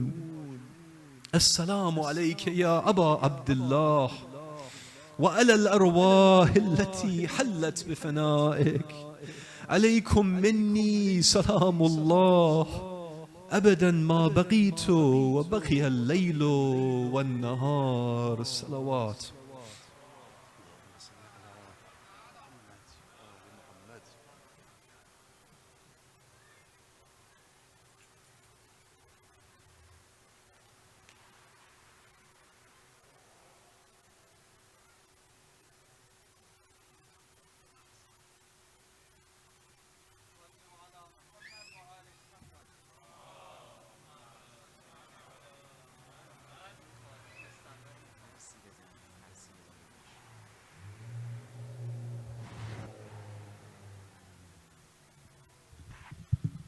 صلى الله عليك يا رسول الله، صلى الله عليك وعلى ابن عمك أمير المؤمنين، صلى الله عليكم يا أهل بيت النبوة. يا ليتنا كنا معكم فنفوز فوزا عظيما. السلام عليك يا أبا عبد الله وعلى الأرواح التي حلت بفنائك. عليك مني سلام الله أبدا ما بقيت وبقي الليل والنهار، ولا جعله الله آخر العهد مني لزيارتكم. سلام عاشورایی تو تقدیم آقات کن. السلام علی وعلى علي بن الحسين وعلى. من خواهش میکنم دوستانی هم که بیرون هستن تشریف بیارن به احترام آقا عبدالله داخل مجلس. وعلى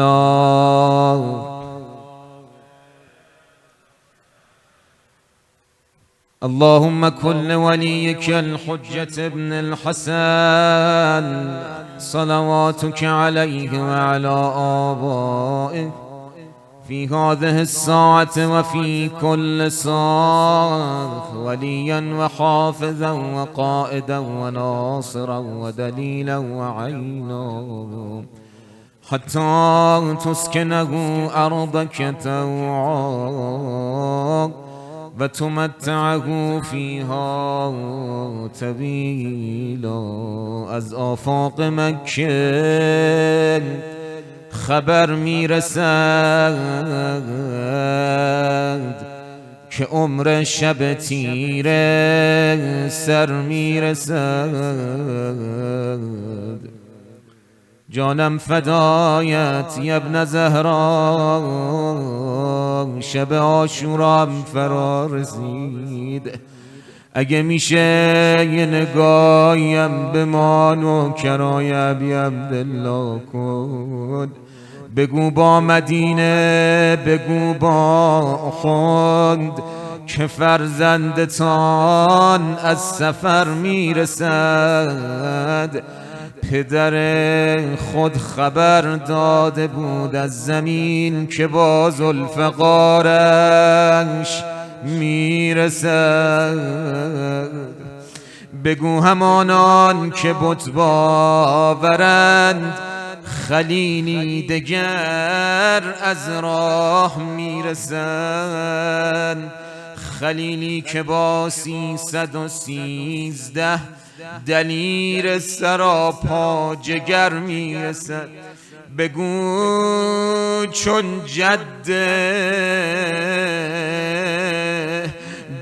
چون جد مظلومش حسین رجز خان به موج خطر میرسد. هر جا نشستی صداش بزن یبن زهرا، یبن زهرا،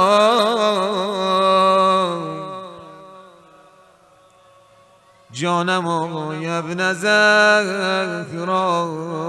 از آن لحظه ای که گمان می کنی از آن لحظه هم زودتر میرسد یوسف زهرا. دعا کن دلا فیض دیدار او همه با دعای سحر میرسد.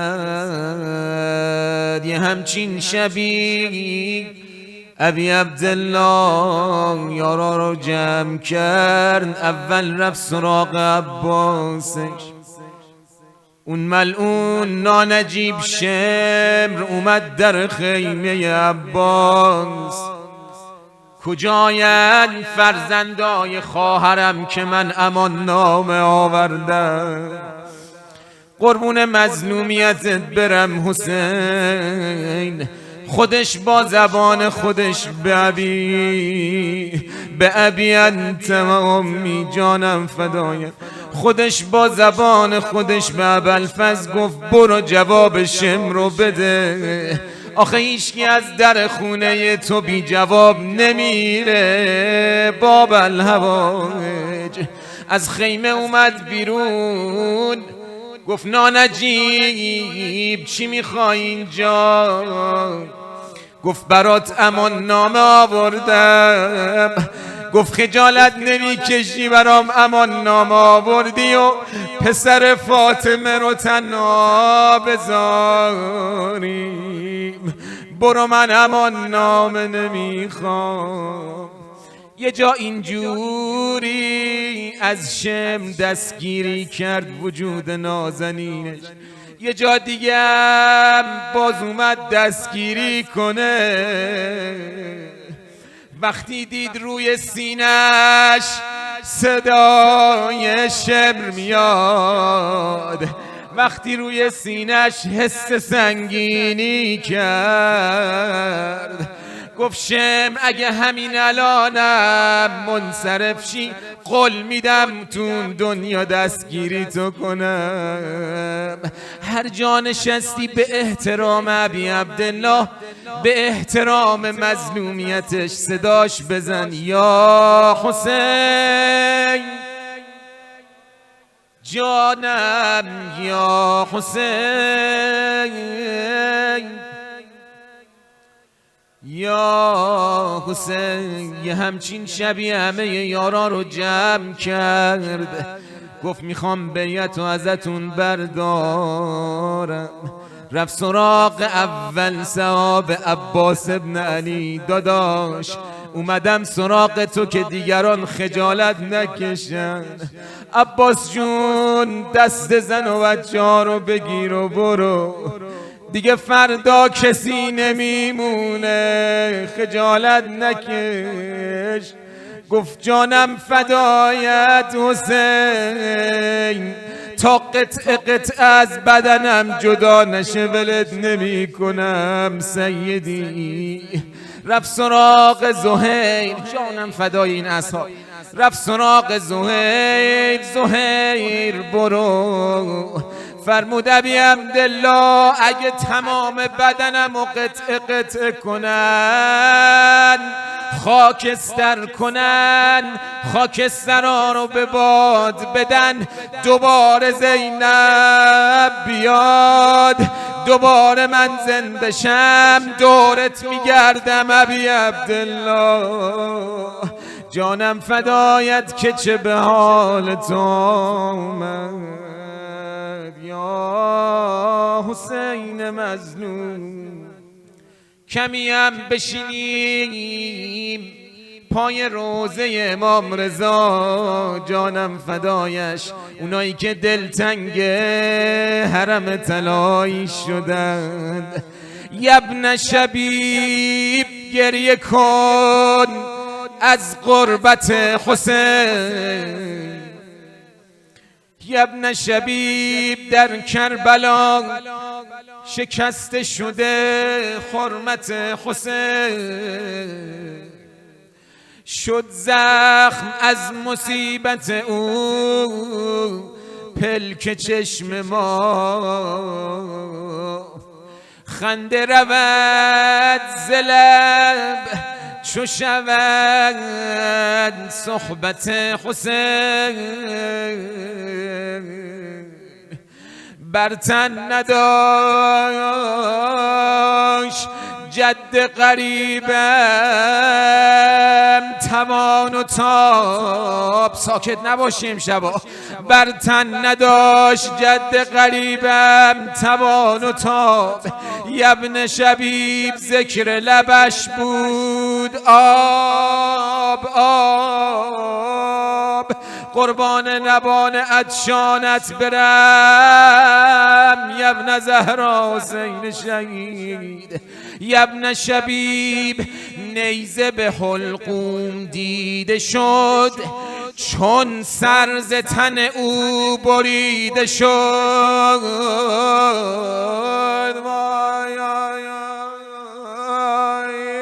چون سر ز تن او بریده شد، یبن شبیب پیکر جد غریب ما در زیر نعل اسب به هر سو کشیده شد. یا حسین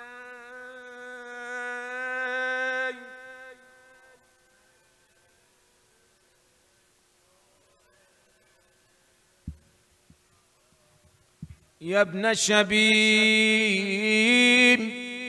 چکمه به پهلوی او زدن،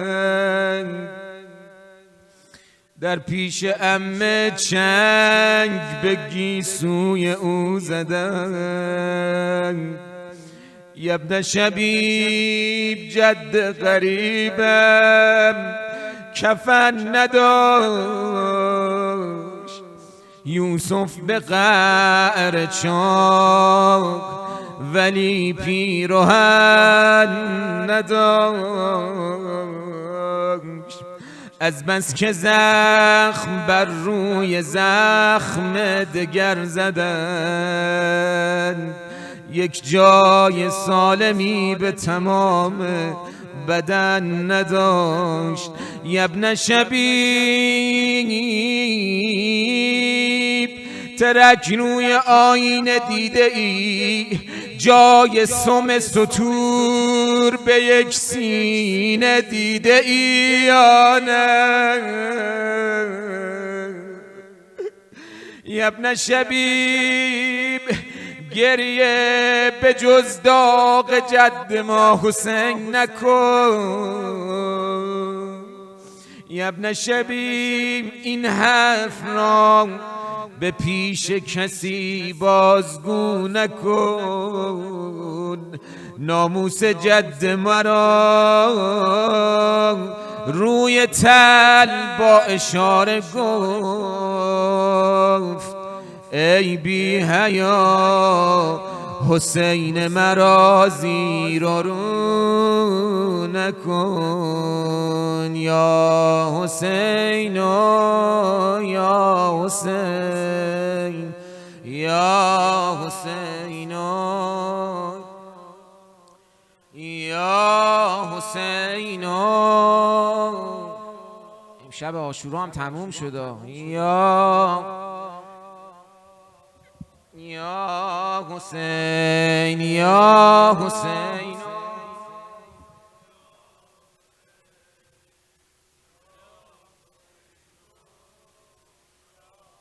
حسین یا حسین یا حسین یا حسین ای شهید مکتب سرخ عاشورا، ای شهید مکتب سرخ عاشورا، مرسی خان غمت حضرت زهرا، ای امیر عالم ای بر نبی نور دوئین، ای امیر عالم ای بر نبی نور دوئین، یا حسین و یا حسین. صدای اینو میذاره بالا ببر، صدای میکروفونو ببر بالا. نو یا حسین یا حسین و یا حسین یا حسین.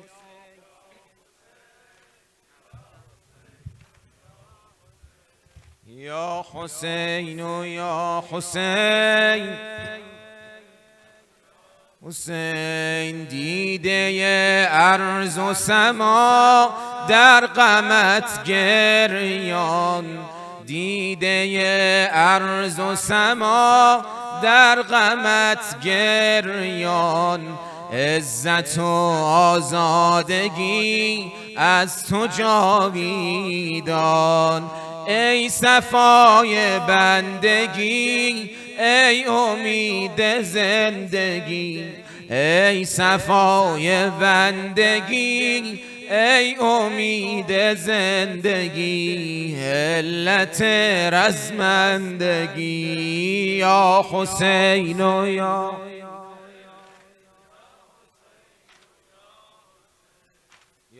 حسین و یا حسین، یا حسین در میان نیزه و دشنه افتاد، در میان قتلگاه تشنه جان دادی، ای به درد ما طبیب ای غریب بی مجیب، کشته شیب الخذیب، کشته شیب الخذیب، یا حسین.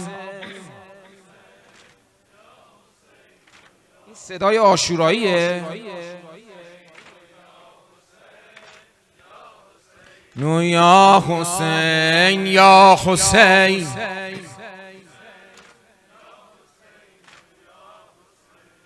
یا حسین و یا حسین، حسین فردا به دشت کربلا سرها شود از تن جدا، واویلتا واویلتا واویلتا، امشب حسین ابن علی حق را عبادت می کند، فردا به نوک نیزه ها قرآن تلاوت می کند، واویلتا واوی. صدای منو همراهی کنا بلند، واویلتا لتا، امشب به دور خیمه ها عباس گردد تا سحر، فردا کنار علقمه غلطد به خون بی دست و سر، واویلتا جانم تا واویلتا، امشب علی اکبر بود در خیمه مشغول دعا، امشب علی اکبر بود در خیمه مشغول دعا، فردا شود اعضای او مانند گل از هم جدا، واویلتا تا واویلتا واویل.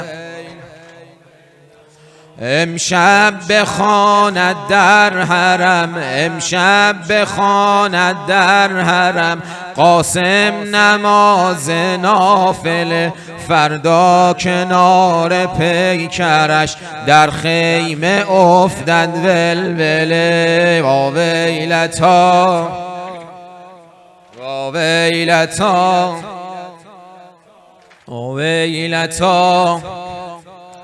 امشب علی چنگ از آتش بر قلب مادر میزند، امشب علی چنگ از آتش بر قلب مادر میزند، فردا چو بسمل بود سر دست پدر بر میزند. وا ویلتا وا ویلتا.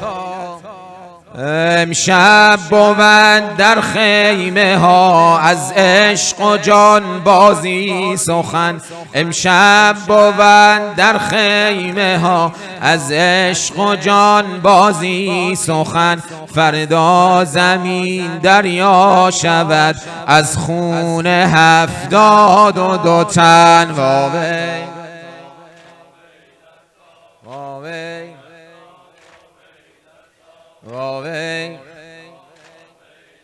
امشب شب قحط آب است، امشب شب قحط آب است، فردا جگرها کباب است، امشب شب قحط آب است، فردا جگرها کباب است، وجه الله از خون خضاب است. یا سار الله ابا عبدالله، یا سار الله ابا عبدالله، یا سار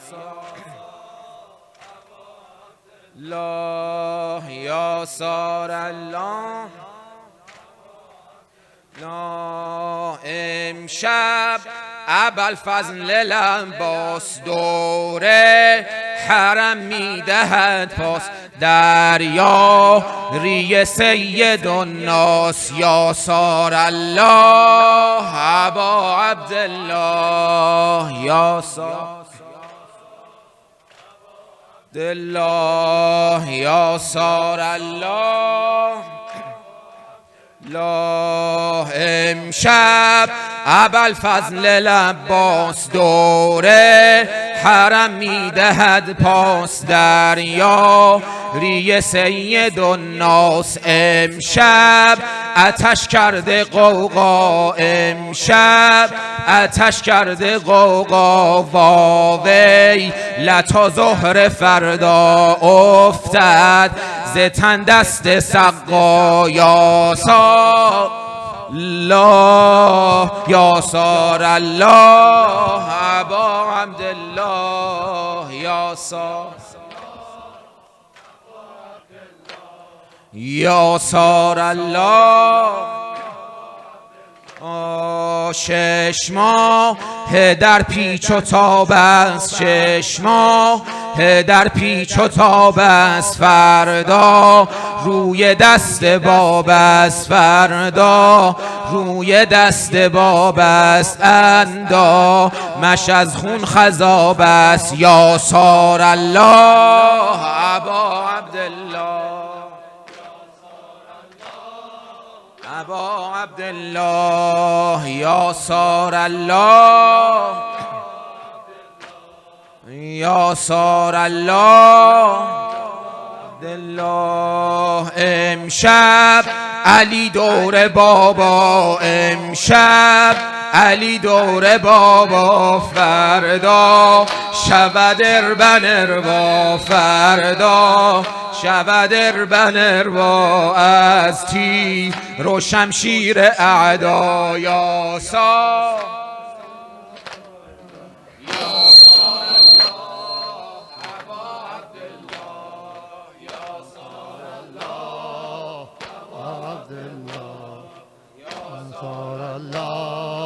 ابا عبدالله.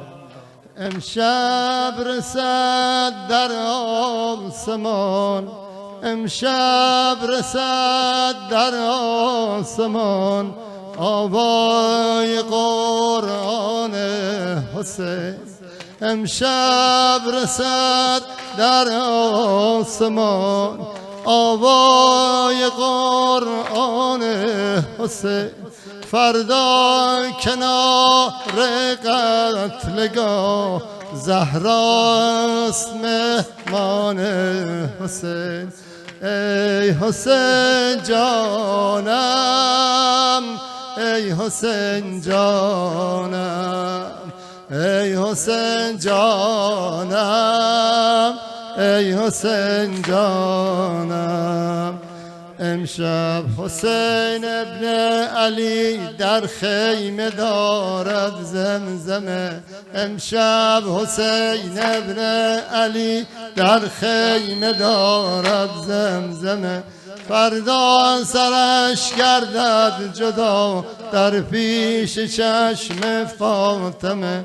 وا ویلتا وا ویلتا وا ویلتا وا ویلتا ویلتا وا ویلتا وا ویلتا وا ویلتا. امشب یله بنین، امشب یله بنین سردار لشگر می شود. فردا کنار القمه بی دست و بی سر می شود. وا ویلتا وا ویلتا وا ویلتا وا ویلتا وا ویلتا وا ویلتا وا ویلتا وا ویلتا. امشب شهادت نامه، امشب شهادت نامه عشاق امضا می شود. فردا سر و روی حسین از خون مصفا می شود. وا ویلتا وا ویلتا وا ویلتا وا ویلتا. امشب حسین ابن علی، امشب حسین ابن علی حق را عبادت می کند. فردا به خون حنجرش غسل شهادت می کند. وا ویلتا وا ویلتا وا ویلتا وا ویلتا.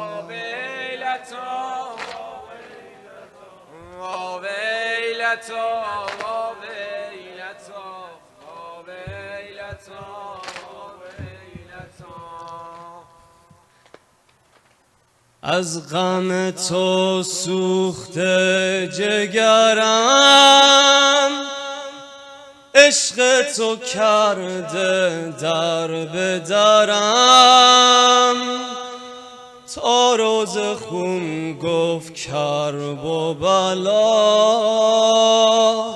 عاشقونه زد باز به سرم. آقای حرم رویای حرم. آه نکنی از خونت ردم. آه اگه آقا خوب یا بدم. آه به امید نگات اومدم. وای کربلا کربلا کربلا. وای کربلا کربلا کربلا. وای کربلا کربلا کربلا. وای کربلا کربلا کربلا.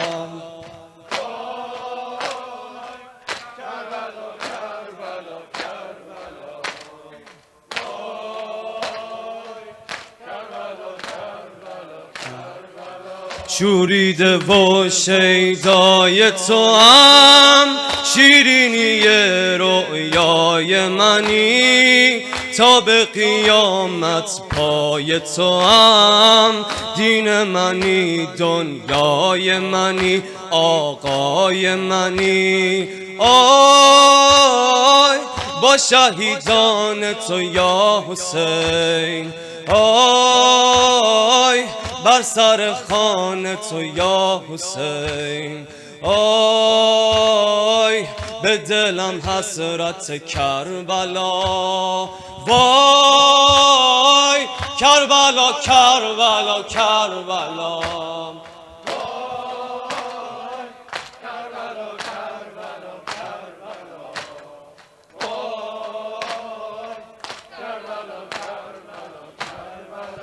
فانی در ذات احدی جان ابو فاضل مددی عاشق عشق ناب تو هم صاحب من ارباب منی آقای منی وای ساکن کربلا یا حسین وای خاک کویت شفا یا حسین وای به دلم حسرت کربلا وای کربلا کربلا کربلا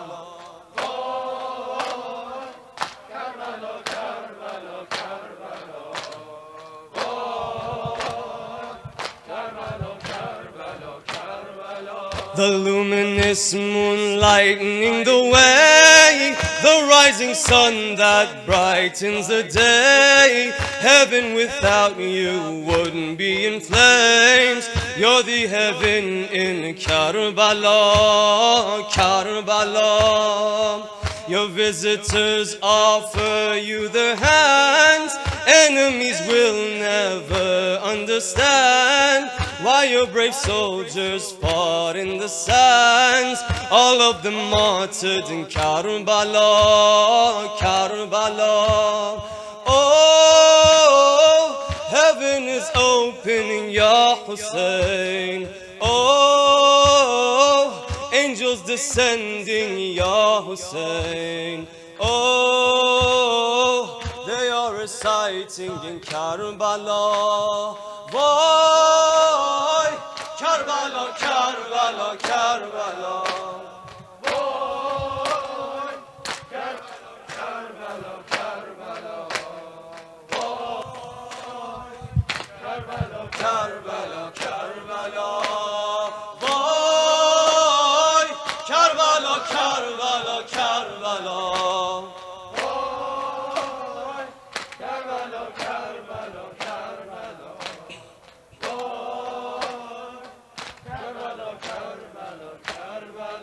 تو وجودم تار و پودم جاری عشقت همیشه تو وجودم تار و پودم جاری عشقت همیشه تا به جز تو دل من عشق دیگه جا نمیشه این قلب مجنون و لایق کردی پای روزت ما رو عاشق کردی این دل رسوا رو میشناسم با ابی عبدالله هر نفسم داغه میخونه یا ابی عبدالله یا ابی عبدالله بر مشامم میرسد هر لحظه بوی کربلا بر مشامم میرسد هر لحظه بوی کربلا بر دلم ترسم بماند آرزو بر دلم ترسم بماند آرزو تشنه آب فراتم ای اجل مهلت بده تشنه آب فراتم ای اجل مهلت بده تا بگیرم در بغل قبر شهید کربلا تا بگیرم در بغل قبر شهید کربلا وای حسین وای حسین شهید کربلا حسین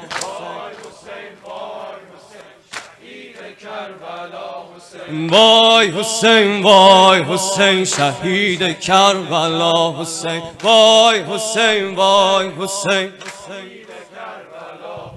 وای حسین وای حسین حسین وای حسین وای کربلا حسین وای حسین وای حسین شهید وای حسین وای حسین شهید لا حسین امشبی را شهدین در حرمش مهمان است امشبی را شهدین در حرمش مهمان است مکن ای صبح طلوع مکن ای صبح طلوع حسین این ور سمت چپ عصر فردا بدنش زیر سم اسبان است عصر فردا بدنش زیر سم اسبان است مکن ای صبح طلوع مکن ای صبح طلوع امشبی را شهدین در حرمش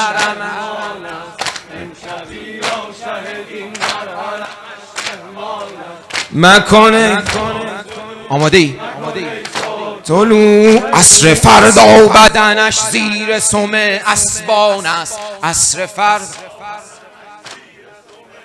آن است مکنه آماده باش طلوع امشبی را شهدین در حرمش جانم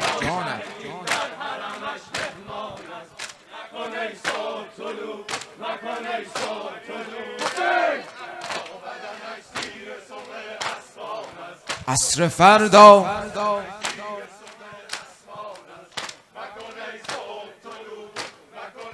امشبی را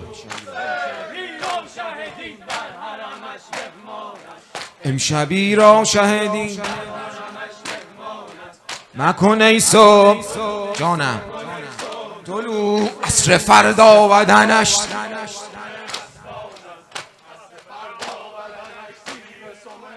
مانست مکن ای صبح امشبی را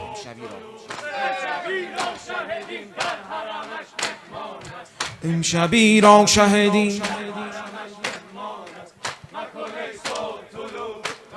خسته نشی عصر فردا بدنش زیر سمه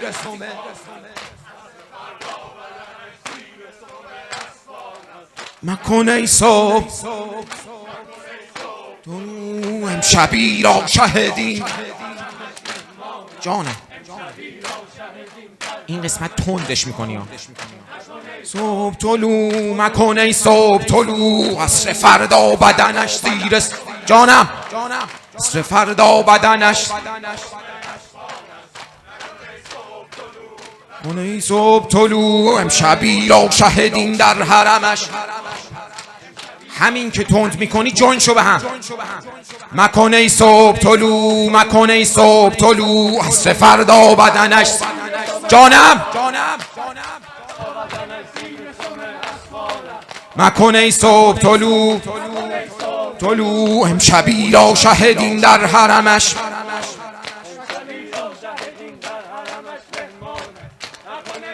طلوع مکن ای وای حسین وای حسین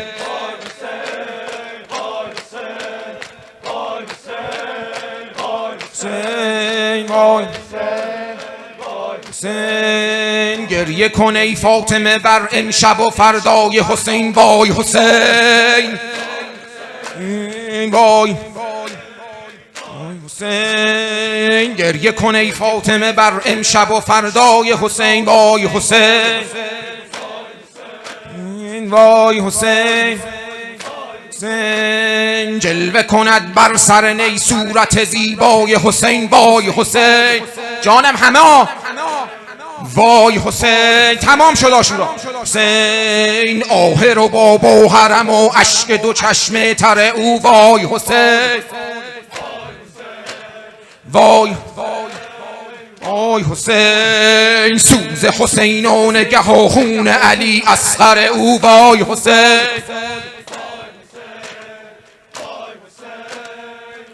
حسین خون جگر می چکد از دیده بیدار حسین وای حسین خسته نشیا وای حسین وای حسین حسین وای حسین وای حسین خون جگر می چکد از دیدار حسین سنگ ستم بوسه زند بر گل رخسار حسین وای حسین وای حسین وای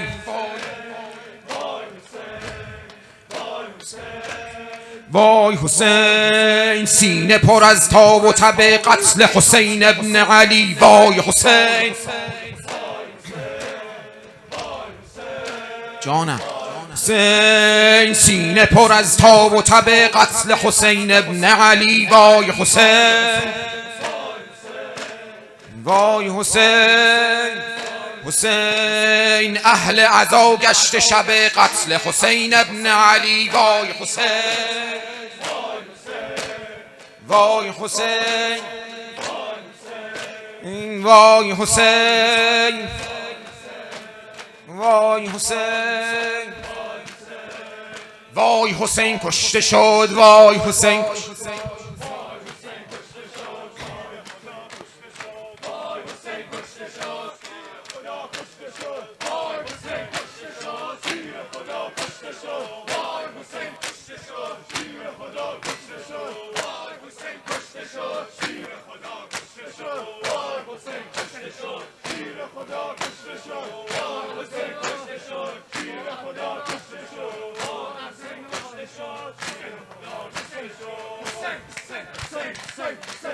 به به جانم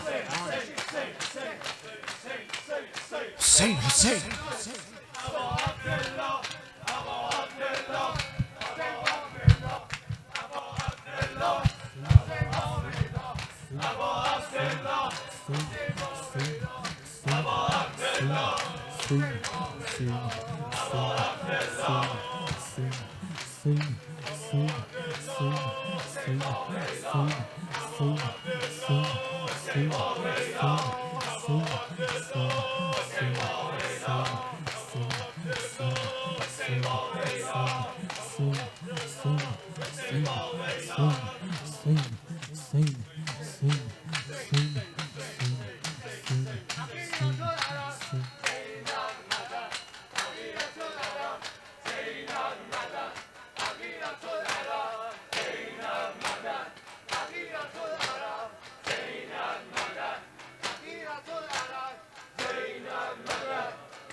احسن جزاک الله جزاکم الله احسنتم صلی الله علیک یا رسول الله صلی الله علیک یا اهل بیت النبوة و رحمت الله و برکاته. شب عاشورا هم تمام شد. خوش به حال اونایی که در این 10 شب سنگ تمام گذاشتن در نوکری برای اربابشون. جانم فدایت ابا عبدالله که فردا روزی بدن عریانت زیر سم اسبان است. جانم فدایت. یه بار دیگه برو در خونش عرض ارادت و سلام کن. السلام علیک یا ابا و علی الارواح التي حلت بفنائك عليك مني سلام الله ابدا ما بقيت وبقي الليل والنهار ولا جعله الله آخر العهد مني لزيارتكم. السلام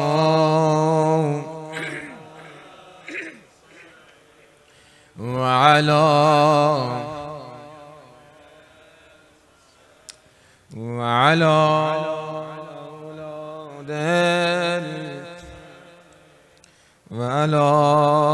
أصحاب الحسين الذين بذلوا مهجهم دون الحسين عليه السلام. نسألك اللهم وندعوك باسمك العظيم الأعظم الأعز الأجل الأكرم.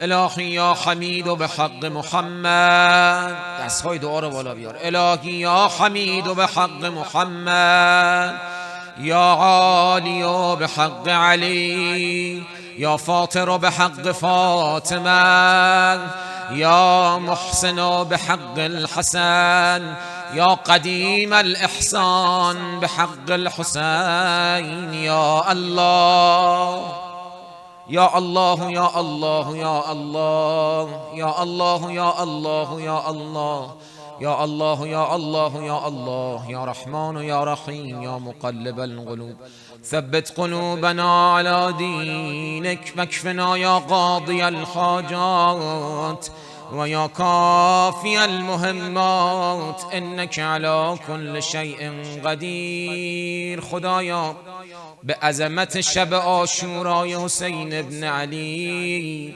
در فرج مولامون صاحب العصر و الزمان تعجیل بفرما. قلب نازنین یوسف زهرا از ما راضی و خشنود بگردان. چشمان گنهکار ما را به جمال نورانی ابن الزهرا منور بگردان. راه اهل بیت راه امام حسین همیشه در سفره رزق و روزی ما قرار بده. مریضای اسلام، مریضای منظور، اونایی که سفارش کردند، مریضایی که گرفتار بیماری هستند، التماس دعا دارند. خدایا به عظمت حسین ابن علی و خون پاکش لباس عافیت بر تن همه بپوشان. گذشتگان جمع، گذشتگان همه کسایی که زحمت کشیدند، بانی شدند، خدمت کردند در خونه ابی عبدالله، گذشتگان بنده حقیر رو همه به یاد داشته باشیم جهت غفران و رحمت همشون. رحم الله من یقرأ الفاتحة مع الصلوات.